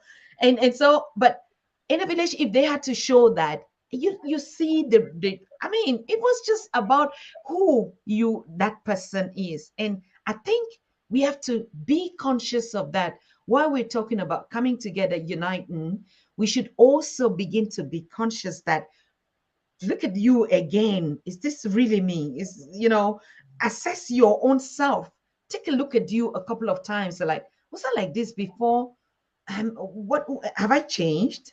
And if I've changed, how do ask one another, how do you see me now? How was I? These are all exercises that even during the festival days we're going to do. Just try to assess ourselves again, because most of the time we just functioning, we're not paying attention. And I think that's also one thing that I'll love us to do at the One Africa conference. You know, like sometimes we just stand in 2019 when Professor Pielo Lumumba, we held hands. Yes, in the community, we just held hands and do the kind of mbolo. I mean, if you know the basa mbolo. Mbolo, we just went around, you know, dancing in the circus like we always would do. And he was like, I cannot remember how many years I've not done the mbolo thing. So I think mm. culture, activity, trying to match the words of trying the academic way and then just going back to the normal village way. For me, that's what I am coming to the conference to do, to bring this village girl thing to us, because we've been out of it completely. You know, the memories of the past, how we grew up, the things that actually made us just who we are, that they didn't even teach you, they didn't have to teach you this is who you are, but you just find yourself doing those things. And it's gonna be wonderful. I'm calling on all of you, if you haven't picked your ticket. These are the last rounds. This is where we're just now saying, okay, we're washing our hands, the food is ready, and we're gonna be eating. And so if you haven't gotten your ticket, you know, our brother is here again to tell you, I'm going to be one of those. So you already see my face, me also sitting here. I'm going to be that village girl, right? That you know. And yeah, we're going to do a lot of these things. What is it that we can do again, Brother Asa? About, you know, what is it that we could just do in celebrating our oneness in this Africa? What do you think we can, apart from, yeah, normal routines? That's a good question because it really just kind of depends on where Mm-hmm. you are and to the degree of the colonial state of mind Mm. of the population in which you're at, you know. And so like there's, you know, I'm from the southern part of the United States, and you know, my family is primarily from Louisiana. So this is where a lot of Congo people arrived, a lot of people from Nigeria, especially. And, you know, there's an area there called Congo Square. And, you know, this is where many of the Africans would come because they were only allowed on Sundays to, I guess, have some rest, if you could even say that. But in terms of church and the like, but they used to play there in Congo Square. So, the birthplace of jazz and all of that. And I think like for places like in the United States, because what I meant to say as well is that even though it's a city, it still had kind of a village-ness to it, because I grew up in my family in the lower Ninth Ward. We had blocks where a lot of family, different cousins and aunts and grandmothers and all that, stayed. And, so we can go from house to house, we would eat and they would offer, or whatnot. There was a candy lady, and, it was just, we had cousins and family galore. And so it gets even more village-like when you go into the the smaller cities in Louisiana. But I bring up Congo Square in a sense that maybe to kind of start that village, even festival mindset, is to just kind of pick a day of the week, like a Saturday or Sunday or whatnot, and just go to the park and just have like an open drum circle, or with the open drum circle, just have a radio play some deep house music and stuff like that, and kind of bring up, say, we're just people just coming, chilling, celebrating, inform them to bring some drinks and snacks and stuff. Y'all just chilling, you just vibe with one another. No necessarily, kind of formal, intentional, purpose, like we're going to solve, Black community problems here. But no, it's just come and celebrate and live free and interact with one another. Like that, like that could be a catalyst, and then you kind of introduce, depending on the culture and mindsets there. But just at least that, start off with just an open drum circle. Pick a Sunday, you know, or whatnot, and do that. Introduce them some things, some foods, or encourage, like, pick a theme, one Sunday, and like someone introduce a kind of food, or like you teaching people how to make certain, like there's just a little part, there's a little section there, the music's still playing, but for those who want to know, this is how you make, jollof rice. Da, da, da. This is how we make it here. This is how we use plantain. Here's some recipes. Share this with your family. Like it's just basic. Don't make it too complicated. They ain't gotta write an essay when they come, about Africana history and stuff. You just introduce the fundamental, just everyday aspects of the culture, to the people without any kind of food, and they'll just adopt it. They'll just be part of the everyday experience, and that's just one way which I could just think off the top of my head, kind of just start that process, You're describing it, you're already in it, brother Answer. I see, even the rhythm that you're talking at, that like we just drum, you're already in it. And drumming is one of those things that we know that is the instrument of 1212 that would solidarize us. It's already a fact. And this drum circles, like you say, and I think this is exactly one of the points that we're going to be saying while we're talking. Let's just begin to put the reality. And what you're saying is exactly what we're saying. When we start drumming, when we say we just drum at a particular time and we get that chord 12-12, let's just say 12-12, we're drumming, we just drum. If it's everyone, necessarily not Sunday. When we say Sunday now, it's just because people are actually not working on weekend or something like that. Just can you imagine if all of us just start drumming? Just imagine the impact, and just an impact that on one day we drum across the world. the vibration, the connectivity, something that will actually tie us. And that drum is exactly that message, that trumpet, that melanin that is going to work. That's because that's what our ancestors use, right? So yes, get into the squares, call one or two or three neighbors. And we're always in our neighborhood. We just gather there and just play a thing with no formality. And anyone just join. You just see people just joining. In Germany, we used to do it like before we even started. That's how the festival started. Just drumming, and you just see people standing and just watching. And we're like, no, no, no, don't just stand and watch. You can also come and join and drum.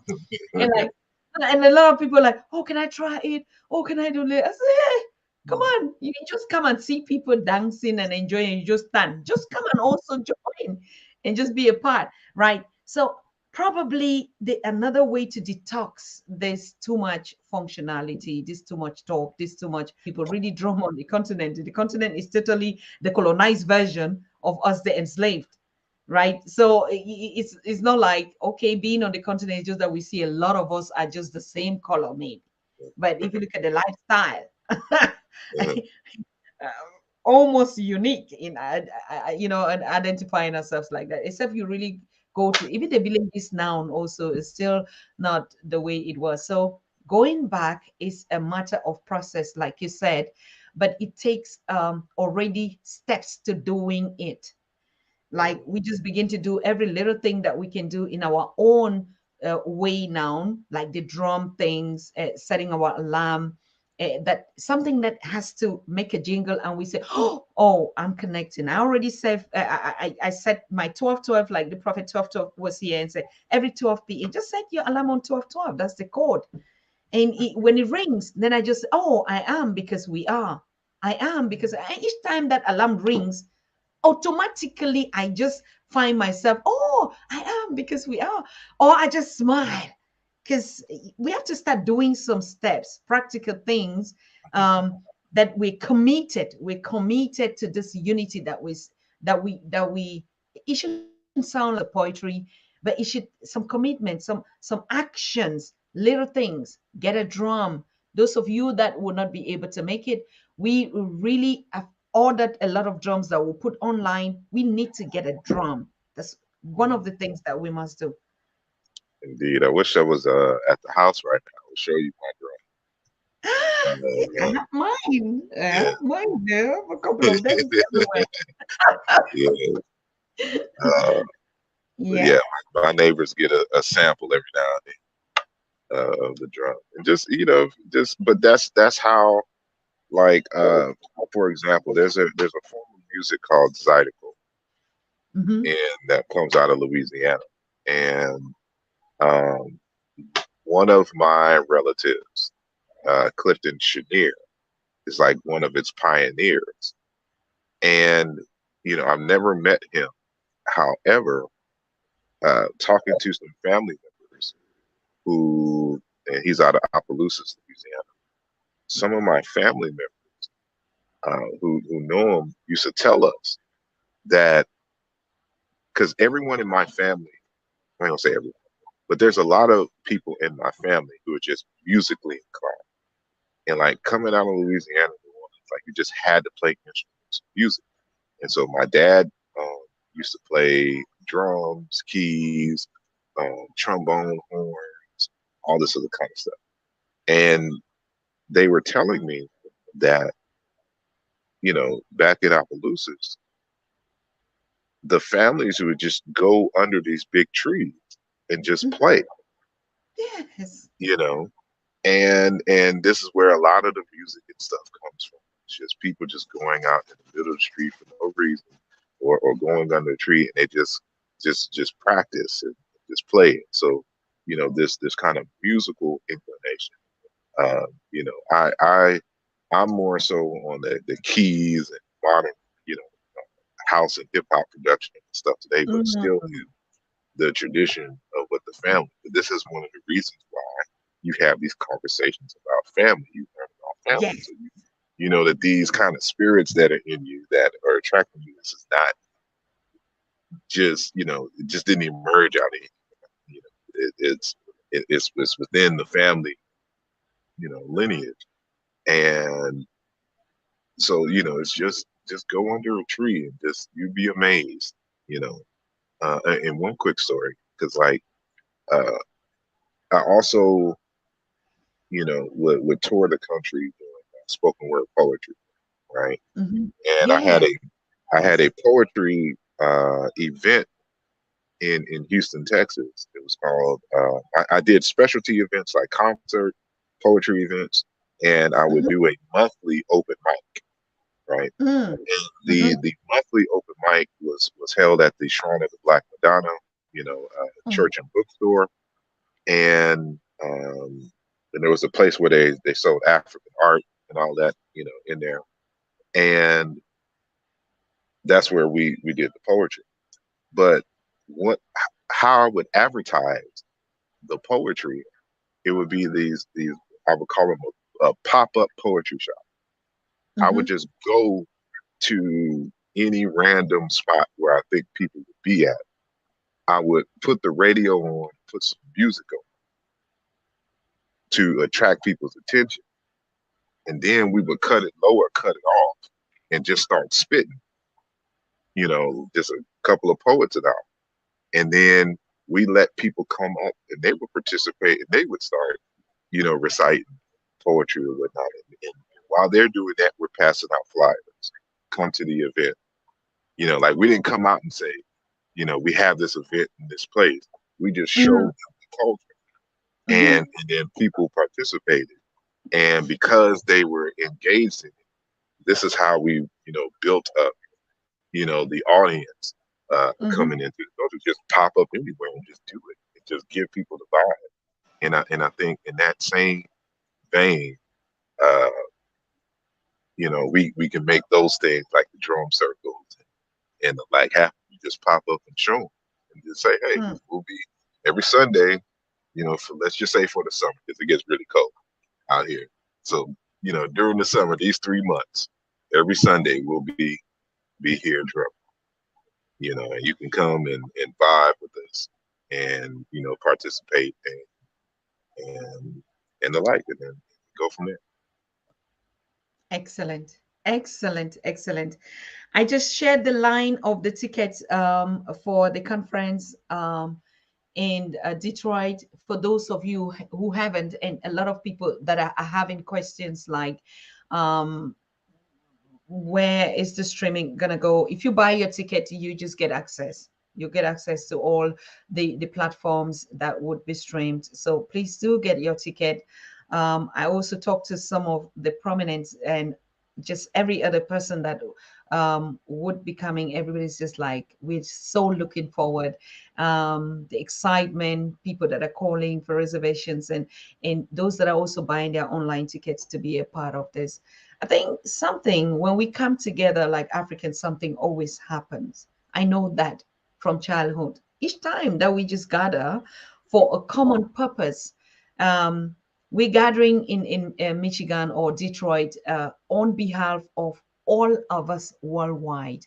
And that's already a kind of a heavy, uh, not just duty, because duty is, I wouldn't use that word, but whenever we came, even when you hear all the statement, when two or three are gathered together and this and that, whenever we came as a spiritual being that we have and commit something, something like our unity, what we're talking about, whenever we gathered for that purpose, to drink water and to share the stories of how it was and how it should be.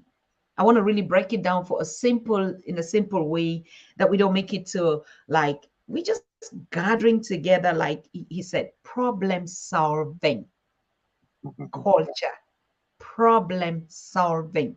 How do we gather ourselves again? How do we pay attention to one another? How do we take care of our elder? How do we take care of our children, our boys, our girls? How are we going to start raising them up? We've been through all this. These are all things, simple things. It's not like it's a rocket science that we're going to create there, send some missiles to whoever. I don't know. Yes, of course, the missiles of love is going to flee and catch every soul where they're going to be. That's the missiles. I can guarantee you that will come out of that. But I just want to call on the global audience to know that even if you are not um, part of the conference in terms of like even get a ticket to watch it, but just make sure during those days and that time of the conference that you are connected. You know what I mean?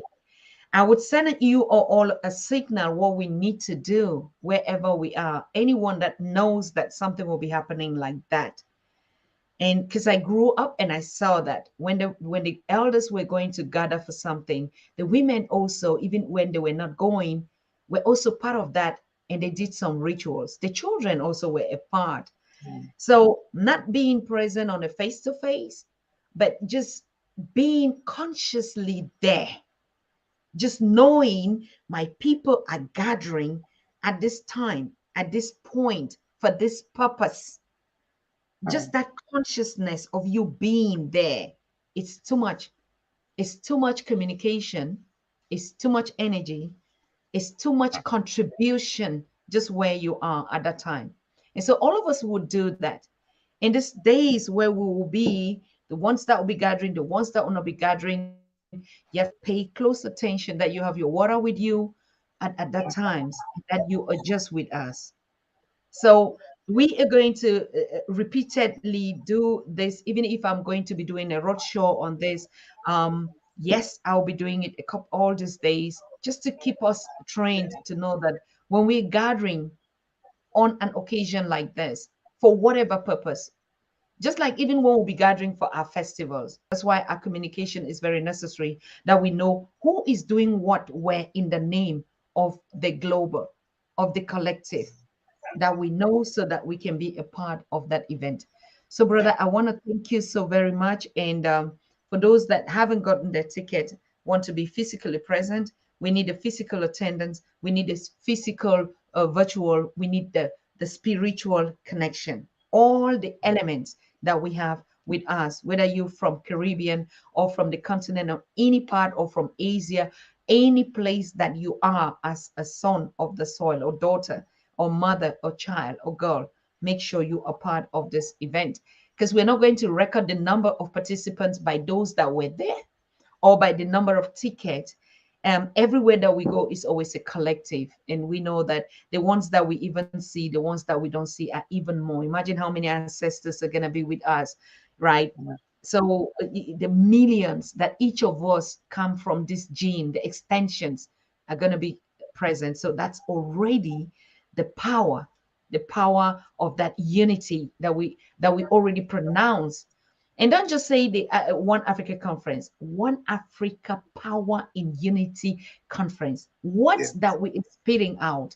Actually examine and go with the flow of what we're going to do. The One Africa Power in Unity Conference. When you want to say it to somebody or during those days, that's what you are saying. Complete that statement. Okay, so yes, bro. I don't know whether you want to add any other thing or round up. Yes, it will be an opportunity. All I would add is that, it is a movement. It's not simply a conference. So it's been an ongoing movement that has been going on. This is just one of those critical events or timestamps in history of this forward flowing movement.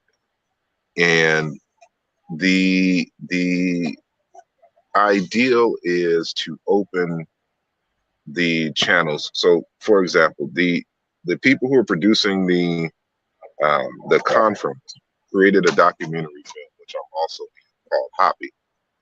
Hoppy is the name of the ancient Egyptian, or excuse me, is the ancient Egyptian name for the Nile, what we call the Nile River today. That name survives in Ethiopia as Abe. They say the Abe River.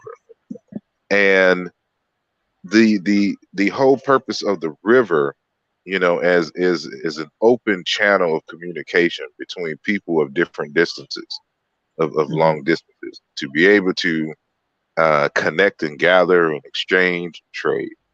And so this happy movement itself is just, as we would say, you know, carving the canal, creating the river, so that, you know, we can all travel and flow and stop at anchor points and exchange and learn and stuff and build from one another, so that you can kind of build the same, not the same, but, you know, an equivalent or greater society that you know, we all revere and love, you know, known as ancient Kemet, Tamari, Egypt, whatever you want to call it. So we we admire that historical society because of not only the type of architecture, but more so the kinds of values and relationships that were established, that was needed in order to build such a society. What we're Mhm. in what we're calling modern times, and we believe that we can do better. And but the only way that we're going to get there is with each other and together. And I so, you share. know, we want to open these panels of communication with one another, so we can say, okay, what must be done? What's your skill set? What's my skill set? Let's work together. Let's make this happen. You know, Mm. it may not come like a, you know, like we just create the United States of Africa, but it could Mm. be as simple as, you know, I'm opening a store here. You have fabrics and you design clothes. You know, Yes. what's Mm. the wholesale price of your Mm. garment? I want to host it, you know, and have it in my stores. You know, Mm. let's work out the shipping and da da da, like kind of stuff like that. You know, to Mm. happen. So with that said, it is a movement uh, of like bodies and minds, you know, coming together to network and work together to build a more prosperous future Mm. for African people. I share. I share. That's very deep, so deep, and same concept that we're working on, the festival here, that we're getting countries say just bring your manufacturers and wholesalers, um, um, and let's meet in the middle.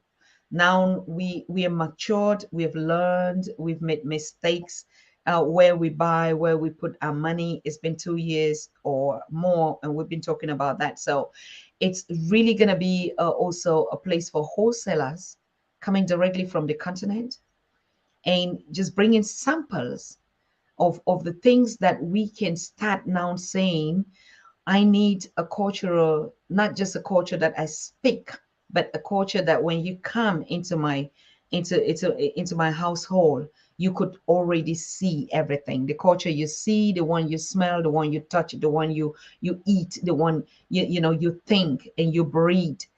Because we understand, I think that you touch a very important point, group economy. I also saw it how in ancient Africa, not saying it, learn it or saw it that my mothers did from what they inherited.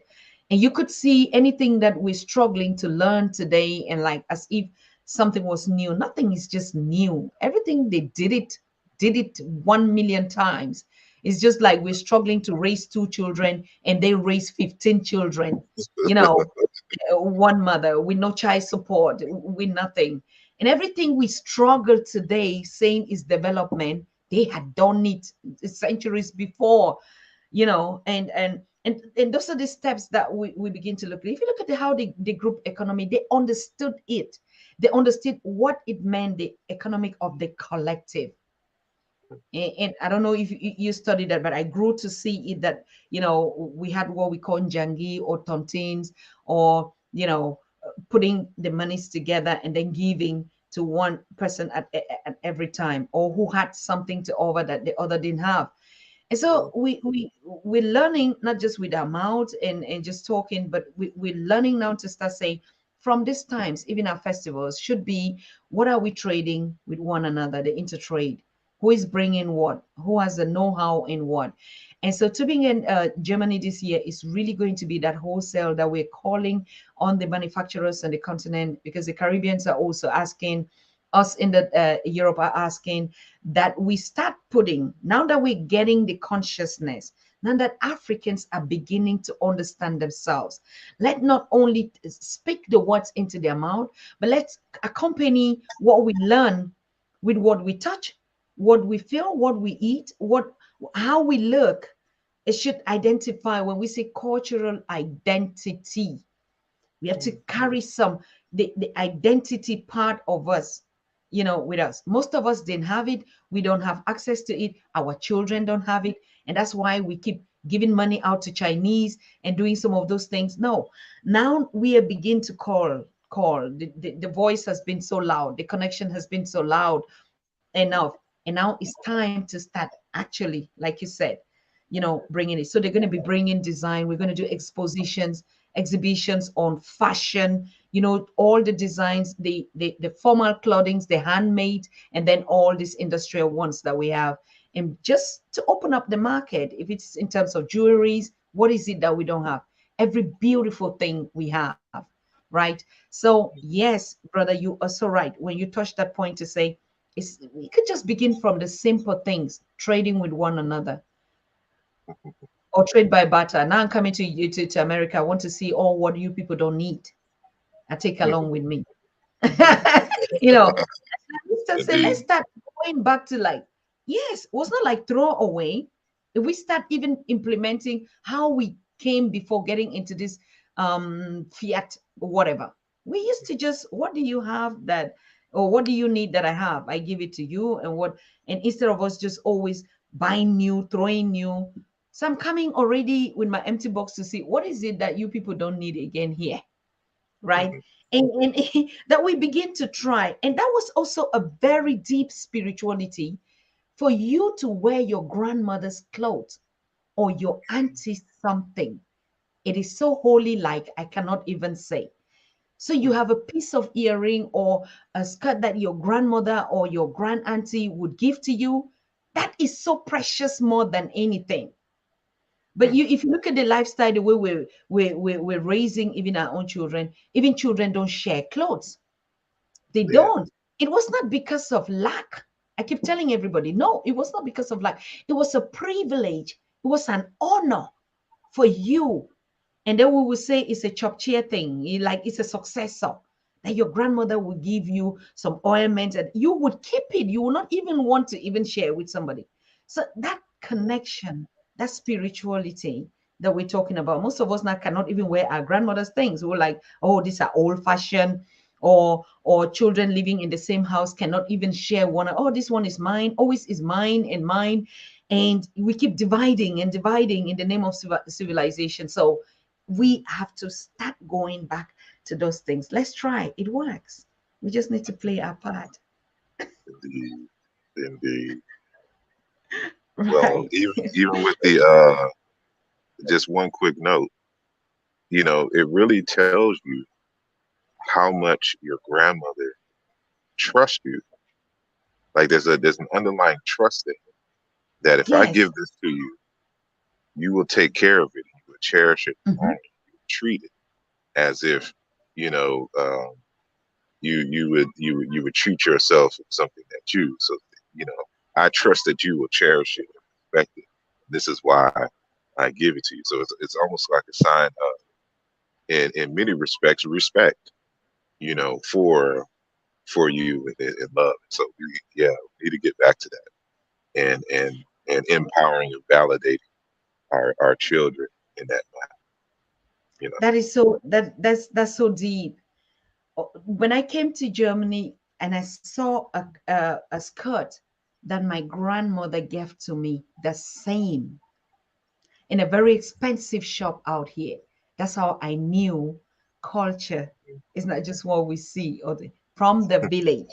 And she gave me that very skirt, and I saw it here after being a grown mature and I saw it. So that's how much we just melting and keep thinking that somebody invented something.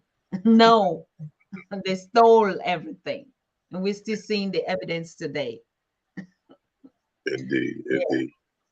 Wow. So thank you, brother. The community is so concentrated here, and I love the spirit here.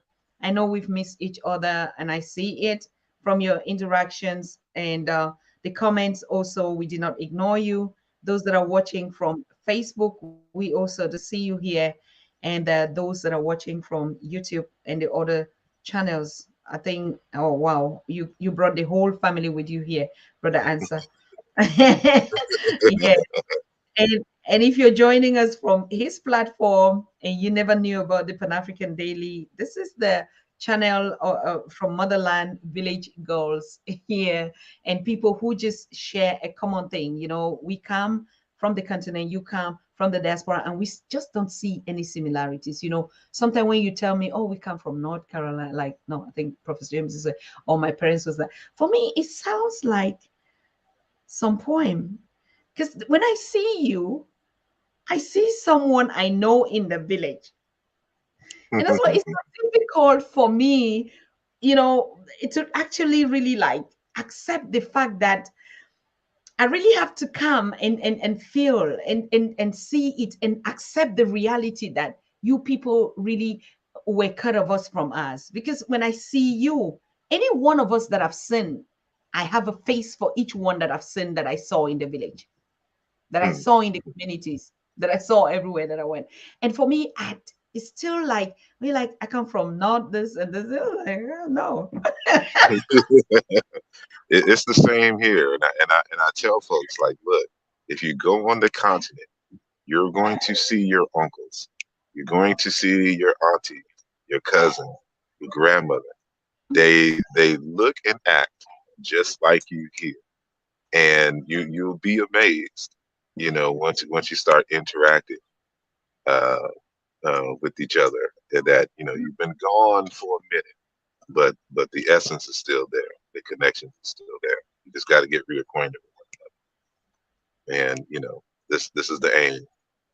But I appreciate greatly you having me on the platform, and I look forward to meeting you and to continue this conversation uh, until it's time for me to leave this earth, and to back it up with action, so you can see how our conversations have grown and materialized on the continent and in the diaspora. So thank you for having me, and I look forward to having you on my platform soon. Thank you. And so, indeed, until that time. Thank you so very much, brother. Thank you. It's been also an honor. I mean, just already seeing you here. So you see when I'm going to meet you again. Oh, all right. I have a question in the chat here. Go If ahead. you have a YouTube channel as well, of course, that Uh, you didn't share that. Where would people be following you? Yes. yes, you could just type my name in on YouTube, and you'll find my channel. It should be the first thing that comes up. And Mm-hmm. I'm also on Twitter. I'm also on Facebook. I'm also on TikTok now, Mm-hmm. and you see me interact as well on Instagram. So I'm not Mm-hmm. on TikTok as much, but Instagram, YouTube, Facebook, and Mm-hmm. and Twitter. So ASAR Imhotep or Imhotep 06 or 1906. Mm-hmm. Either one of those you'll find. You have your people greeting you there. Dumelan is saying hello from Mojaji village in South Africa. Yeah. Watching you here, and I'll just put some comments out for people that have been here and sharing with you. Um, Brother Paul Brown is saying, yes, I'm also here. Wow. Can just really let them. So thank you, thank you, thank you, thank you. A lot, a lot, a lot. The whole family was here tonight. And if you happen to be here for the first time, you know what you have to do when we meet on these platforms. You want to get more information, share with us, and connect in the global big One Africa Unity family that we are everywhere on the continent, on the planet. You do know, Black people, we as creators everywhere, right? So it's not just the geographical space, but we are just connected here. So thank you so much, bro. We would see ourselves very soon. Indeed, I And appreciate Yes. Thank you. Thank you. Yeah. You So Synovia is here. Cheryl, Johnny Boy, Nathaniel, East, NS Parker, um, Johnny Boy, Lawrence Matteo, Donatien, Ebango, Voodoo God. Wow. I mean, all of them have been children of the sun. It's been a while. Hey, everything is everything. Oneness, the spirit of oneness. Leo, right? Uncle Leo is here. Voodoo gods. Okay, I said that. Ignatius, um, he said facts right on. Rapelwana. I hope I pronounced it well. Anyway, pardon my French. Yeah, thank you, thank you, thank you. NS Parker is saying the chains that bind us together are connecting. The chains that bind our minds are falling off. Very correct. So perfectly said, NS. This could not have been done again differently. Thank you. Free your mind and connect to one another. We love to Congo people here in the Caribbean too, Dr. Tata. Because I said one time that we're the choo ones, the Congo ones. Yes, Obiam, and you know the kind of Congo we do. You know, they love Congo. That's what we do. Thank you so much. And Isioma Ama, greetings to this beautiful family. We do greet you too, Isioma. You sound like you're watching from Nigeria, Ama, or from the continent, or in the diaspora anyway. Goddess Isis is here. When I heard this word first, ISIS, I heard it from the Boko Harams and this stuff. And then until I started looking, when I know, oh, that's one of our gods. I'm like, what? Okay. So all of us now are like everywhere or mutating and stuff like that. Thank you so much, Goddess. Marsha Lawrence, yeah, from where? From yes, from the Caribbean. Dominica, Dominica, not Republic. Yes. Thank you, all of you. Rob Shep, Detroit, African represent. All right. You see, the Detroiters are already like, we're the one hosting the world. Detroit, yes. I know. Our brother also called Imhotep. He's also in a Detroit, and he was sharing some very tragic incidents out there. This young guy from Congo that was shot in the head, in the back, and that story we're actually still following on it. But we're committing all of us, any transitions that we're going through. We do know that we don't die, and if our ancestors will allow something that we transit in, in this borrowed skin to leave this piece here and wear some other better piece somewhere, so be it. I share. So let the spirit go, and we will be joining all of us. Leave all this trash here, these borrowed ones, and take new ones. Yeah, so that's the way it is. Thank you so much, Shango. I saw you also were here. Johnny Johnson. We will tear USA up if Patrick Oyola, the Congolese, shot in the head by white racist police. This is what I was saying. Officer in Michigan, don't get justice. A traffic stop doesn't mean you'll have to kill an unarmed man. Yes. And actually, this happened. This happened in Michigan, from what I know, or Detroit. So, yeah, we're still following that it's in incident, but Grand it's Rapids. out there. Oh, It's a place called Grand Rapids, Michigan. That's where the event happened. okay. Wow, we saw Juven Yonka here saying greetings from Germany. Greetings, Juven. Greetings for being with us, Synovia. Queen. Always a queen. Queen without crowns. The normal queens. Thank you. Thank you. I hope you all enjoyed this conversation, and that, yes, it's all about all roads are leading to Detroit and Michigan next weekend. And we'll be seeing ourselves one another. I hope you're making fufu. I don't know how to eat any other thing. It's just fufu and not fufu. Ugali. What in Kenya is called the ugali. Yeah, we're gonna break that one out there. Thank you so very much for coming. Thank you, brother. Yeah, I think we'll be rounding up. I just want to make some. You might leave if you want to go. Do you want to go? No, I can go to Thank you, thank you. So just stay with us and listen to some updates that we have. I broke it out this evening that our, we were developing an app that, just like we're saying, we start creating our own platforms, and we started this one that is comparatively what we call, African Zoom. It does the same. Features that we had, and it took us a while because Apple would not give us access to it, because there were features there like free video calls, particularly from the continent, and money transfers and things that connect us, that were always disconnected us, that Africans have to labor a lot to do.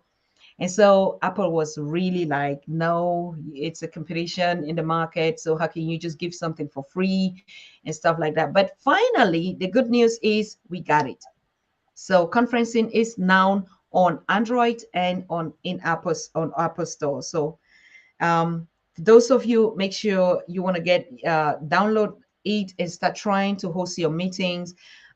Because like I said, one thing, we own the server. And so we can control the information on it. We can know how, we place what. You can also go live on stream on it. Even, as a matter of fact, Pan African Daily is already having his studio there, just like on the Afro World TV. So that's one of the biggest news that I was so happy when we got that confirmation today. And I already was sharing the link for those of you, you want to host your conference. Unlimited classrooms are inside. You have the whiteboard, everything that you see competitors giving out there. So you have a free 1 month trial, and the other months would be like, after this free month, you can get subscription for €7, what others will give for €60. And this cost is just to maintain the platforms and to make sure that we are connected on our own spaces. Okay, so the news broke out today. I already shared it, and I sent it also.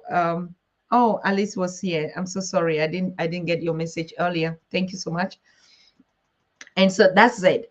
And then another information that I would like to share, because we're already getting to closing, and that I talked about the annual gathering in Germany this year, just like the one that we're going to Detroit, but this one is more of, a festival of African cultures that we used to do, but in another dimension.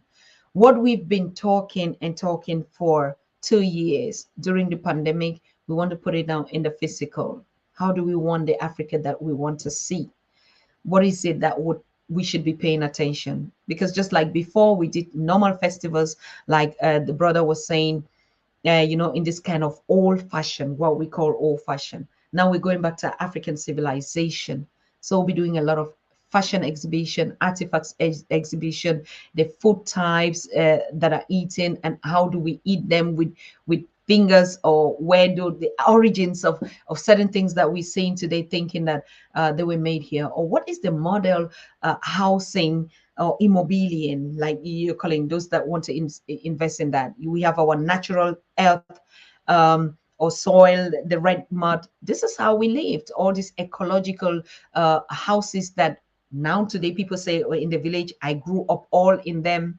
And we're all surrounded by nature. So you can imagine the things that strengthen us, where, because we use every natural thing that we say, Mother Nature, Mother Africa, Mother of humanity, every element, nature, humans, water, air, what that we have.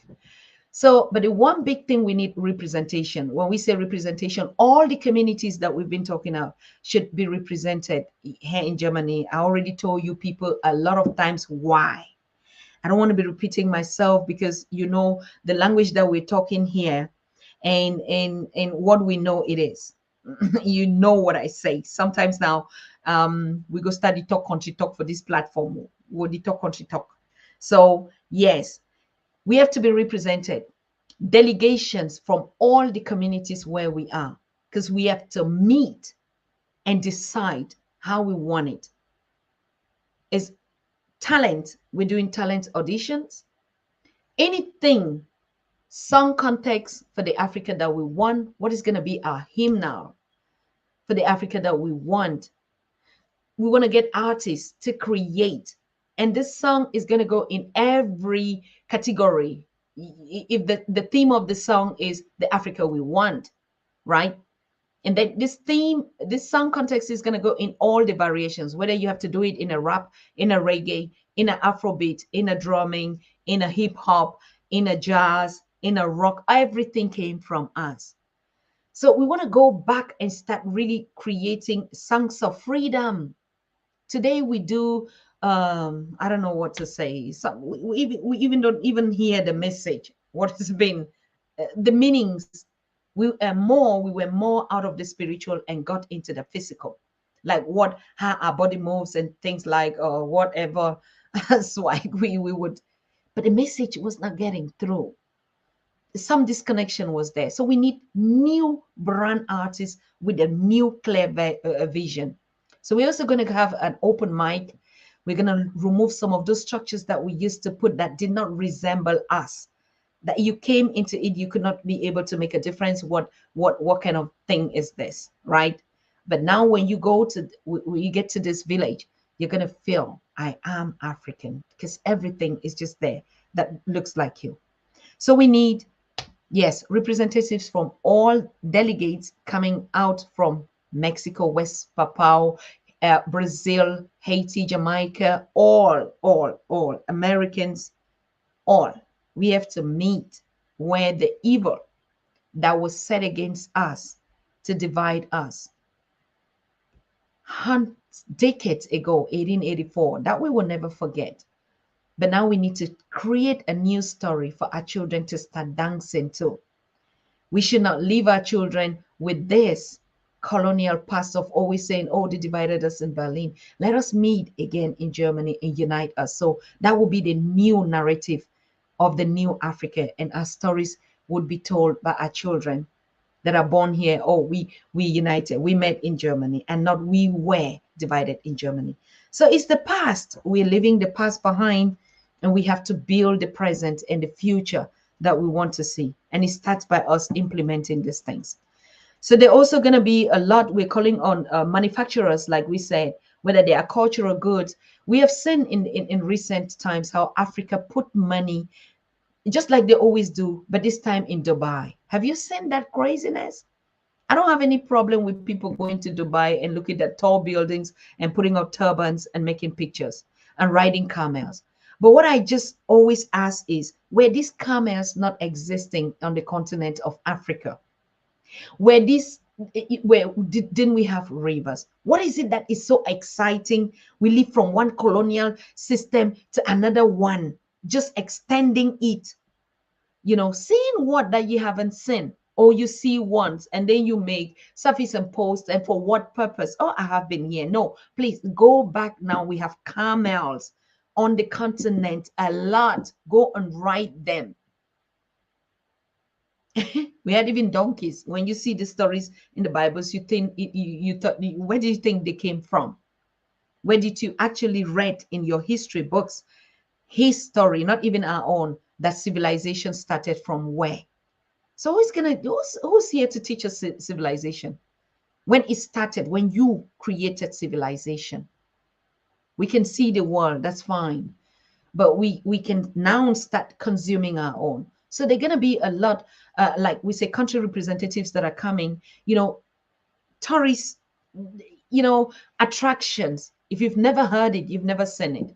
Now the diaspora is meeting the continental in Germany for the purpose that we know, but also to meet on trade together. So we're calling on them. They're coming with a lot of handmade goods, all jewelries, from jewelries to potteries to carvings to anything that we can create. We also from the diaspora want to bring our know-how to the people on the continent. And we know a lot of Black businesses out there, people that have invented, they've created in a small way. It has to be creativity, our talents, anything. You have a business you're doing, we want to get the businesses, because that's one of the topic that we're going to discuss in Detroit. How we assessing, taking stock of who is doing what, We keep saying supporting Black business. We're not even connected to know which sister, which brother is selling what, so that we should know. So this is going to be a trading a platform, but also to just merge and put all the pieces that we're saying together. So we're saying continental meet the diaspora in the middle point where we were chopped apart. So we have to come back now for better and good things. You know, the program is coming up. It's in August. A lot of people see saying it's far. No, it's not far. It's not really far. Okay, from the 4th to the 7th of August. Logistics are undergoing the planning, but you can already, those that, start to put yourself together, send your delegations and your representatives. Sorry. Because we're going to start having this, like you heard Queen Ningode saying she's going to Ethiopia. We have to start sending representatives where our events are. So we meet and start tying that bond.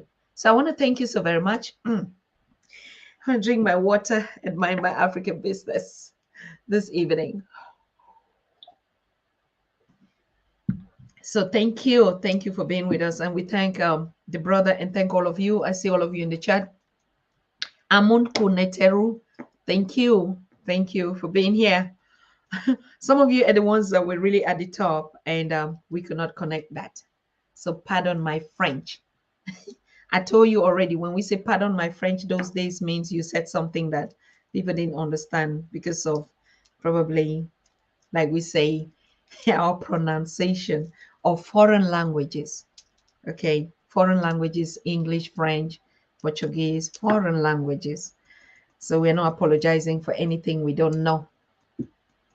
Okay, yes, so that is the way it is. And you all know I would be meeting the brothers and I'll be bringing you a lot of good things. You know me, I'm just gonna see things the village way. I'm bringing and put the palaver, the story here live on the Pan-African Daily for my village people on the continent and those in the royals and in the communities and everywhere. We're going to share this story from day 1 to day 2. So even if you are not going to connect, like I said, just send your spirituality connection and we'll give you the feedback of how it went. Everything looks good so far from all you've done. Thank you for subscribing. Thank you for being here. Thank you for continuing watching. Like I said, we have a promise, me and Baba James, to meet here tomorrow, but he was not really sure because of all the events, and he would be confirming. If he confirms tomorrow that you're gonna see us come live, so just wait for the notification or the press release. If you don't see us come live, then we're still with you doing the things that you sent us out to do. Sunday, I also was thinking that we might have Reverend Dr. Ninana. He had some very important things that he wanted to share with us, particularly in terms of the period that we're going back to the normal. Are we going to take all what we've learned, the empowerment, the spirit that have connected us? Are we just going to break back and go back into the normal? So he wanted us to stay awake, to say, even though we're going to be meeting, we're coming back into our normal daily chores, do not take that spirit back, the one that you left. So I think that conversation should take part on Sunday. If not, like I said, then it will take part next week. Anything that will not happen during this weekend, just know that it's not due to our planning, that something didn't add up. Okay. Apart from that, thank you so much. We love ourselves. Ubuntu 1212. The pieces coming together, the chord and the symbols are the drums. Like I said, even the traders that are coming, the manufacturers that are coming, we did send out the call out there on the continent for these 1212 drums that we were talking about. And you already know, even before they come in August, we are drumming on May 25th, the Africa Day. And if it will not be possible for those that are already sending their commands for their drums, particularly the logistic and everything. But now the online platform is being created where you would have to choose the kind of drums or stuff. And those that will be in Germany this year, honestly, you just know that you're going to get your drums. You'll never find such prices anywhere because they're coming solely to supply to us, the diaspora, as we command. Okay. So I want to wish you a good night and stay safe where you are and your families. And we see ourselves tomorrow. And if not tomorrow, we're going to be seeing ourselves this week for sure. Okay, before we go. So thank you so much for being here. And to me, where are you? So we say good night. Asante sana. Tuko pamoja. Very war. Okay. Good night to all of us. Bye. You are watching the Pan African Daily TV with Dr. Susan Tatah. The Africa we want. Unity, consciousness, our culture, our spirituality, our history. One Africa for Africans worldwide. Motherland's calling its diaspora home. Join my voice. Join my team. Join my campaign. Campaign 21 hashtag 1 million subscribers on the Pan African Daily TV YouTube. Be a volunteer. Apply now. Be the new Africa.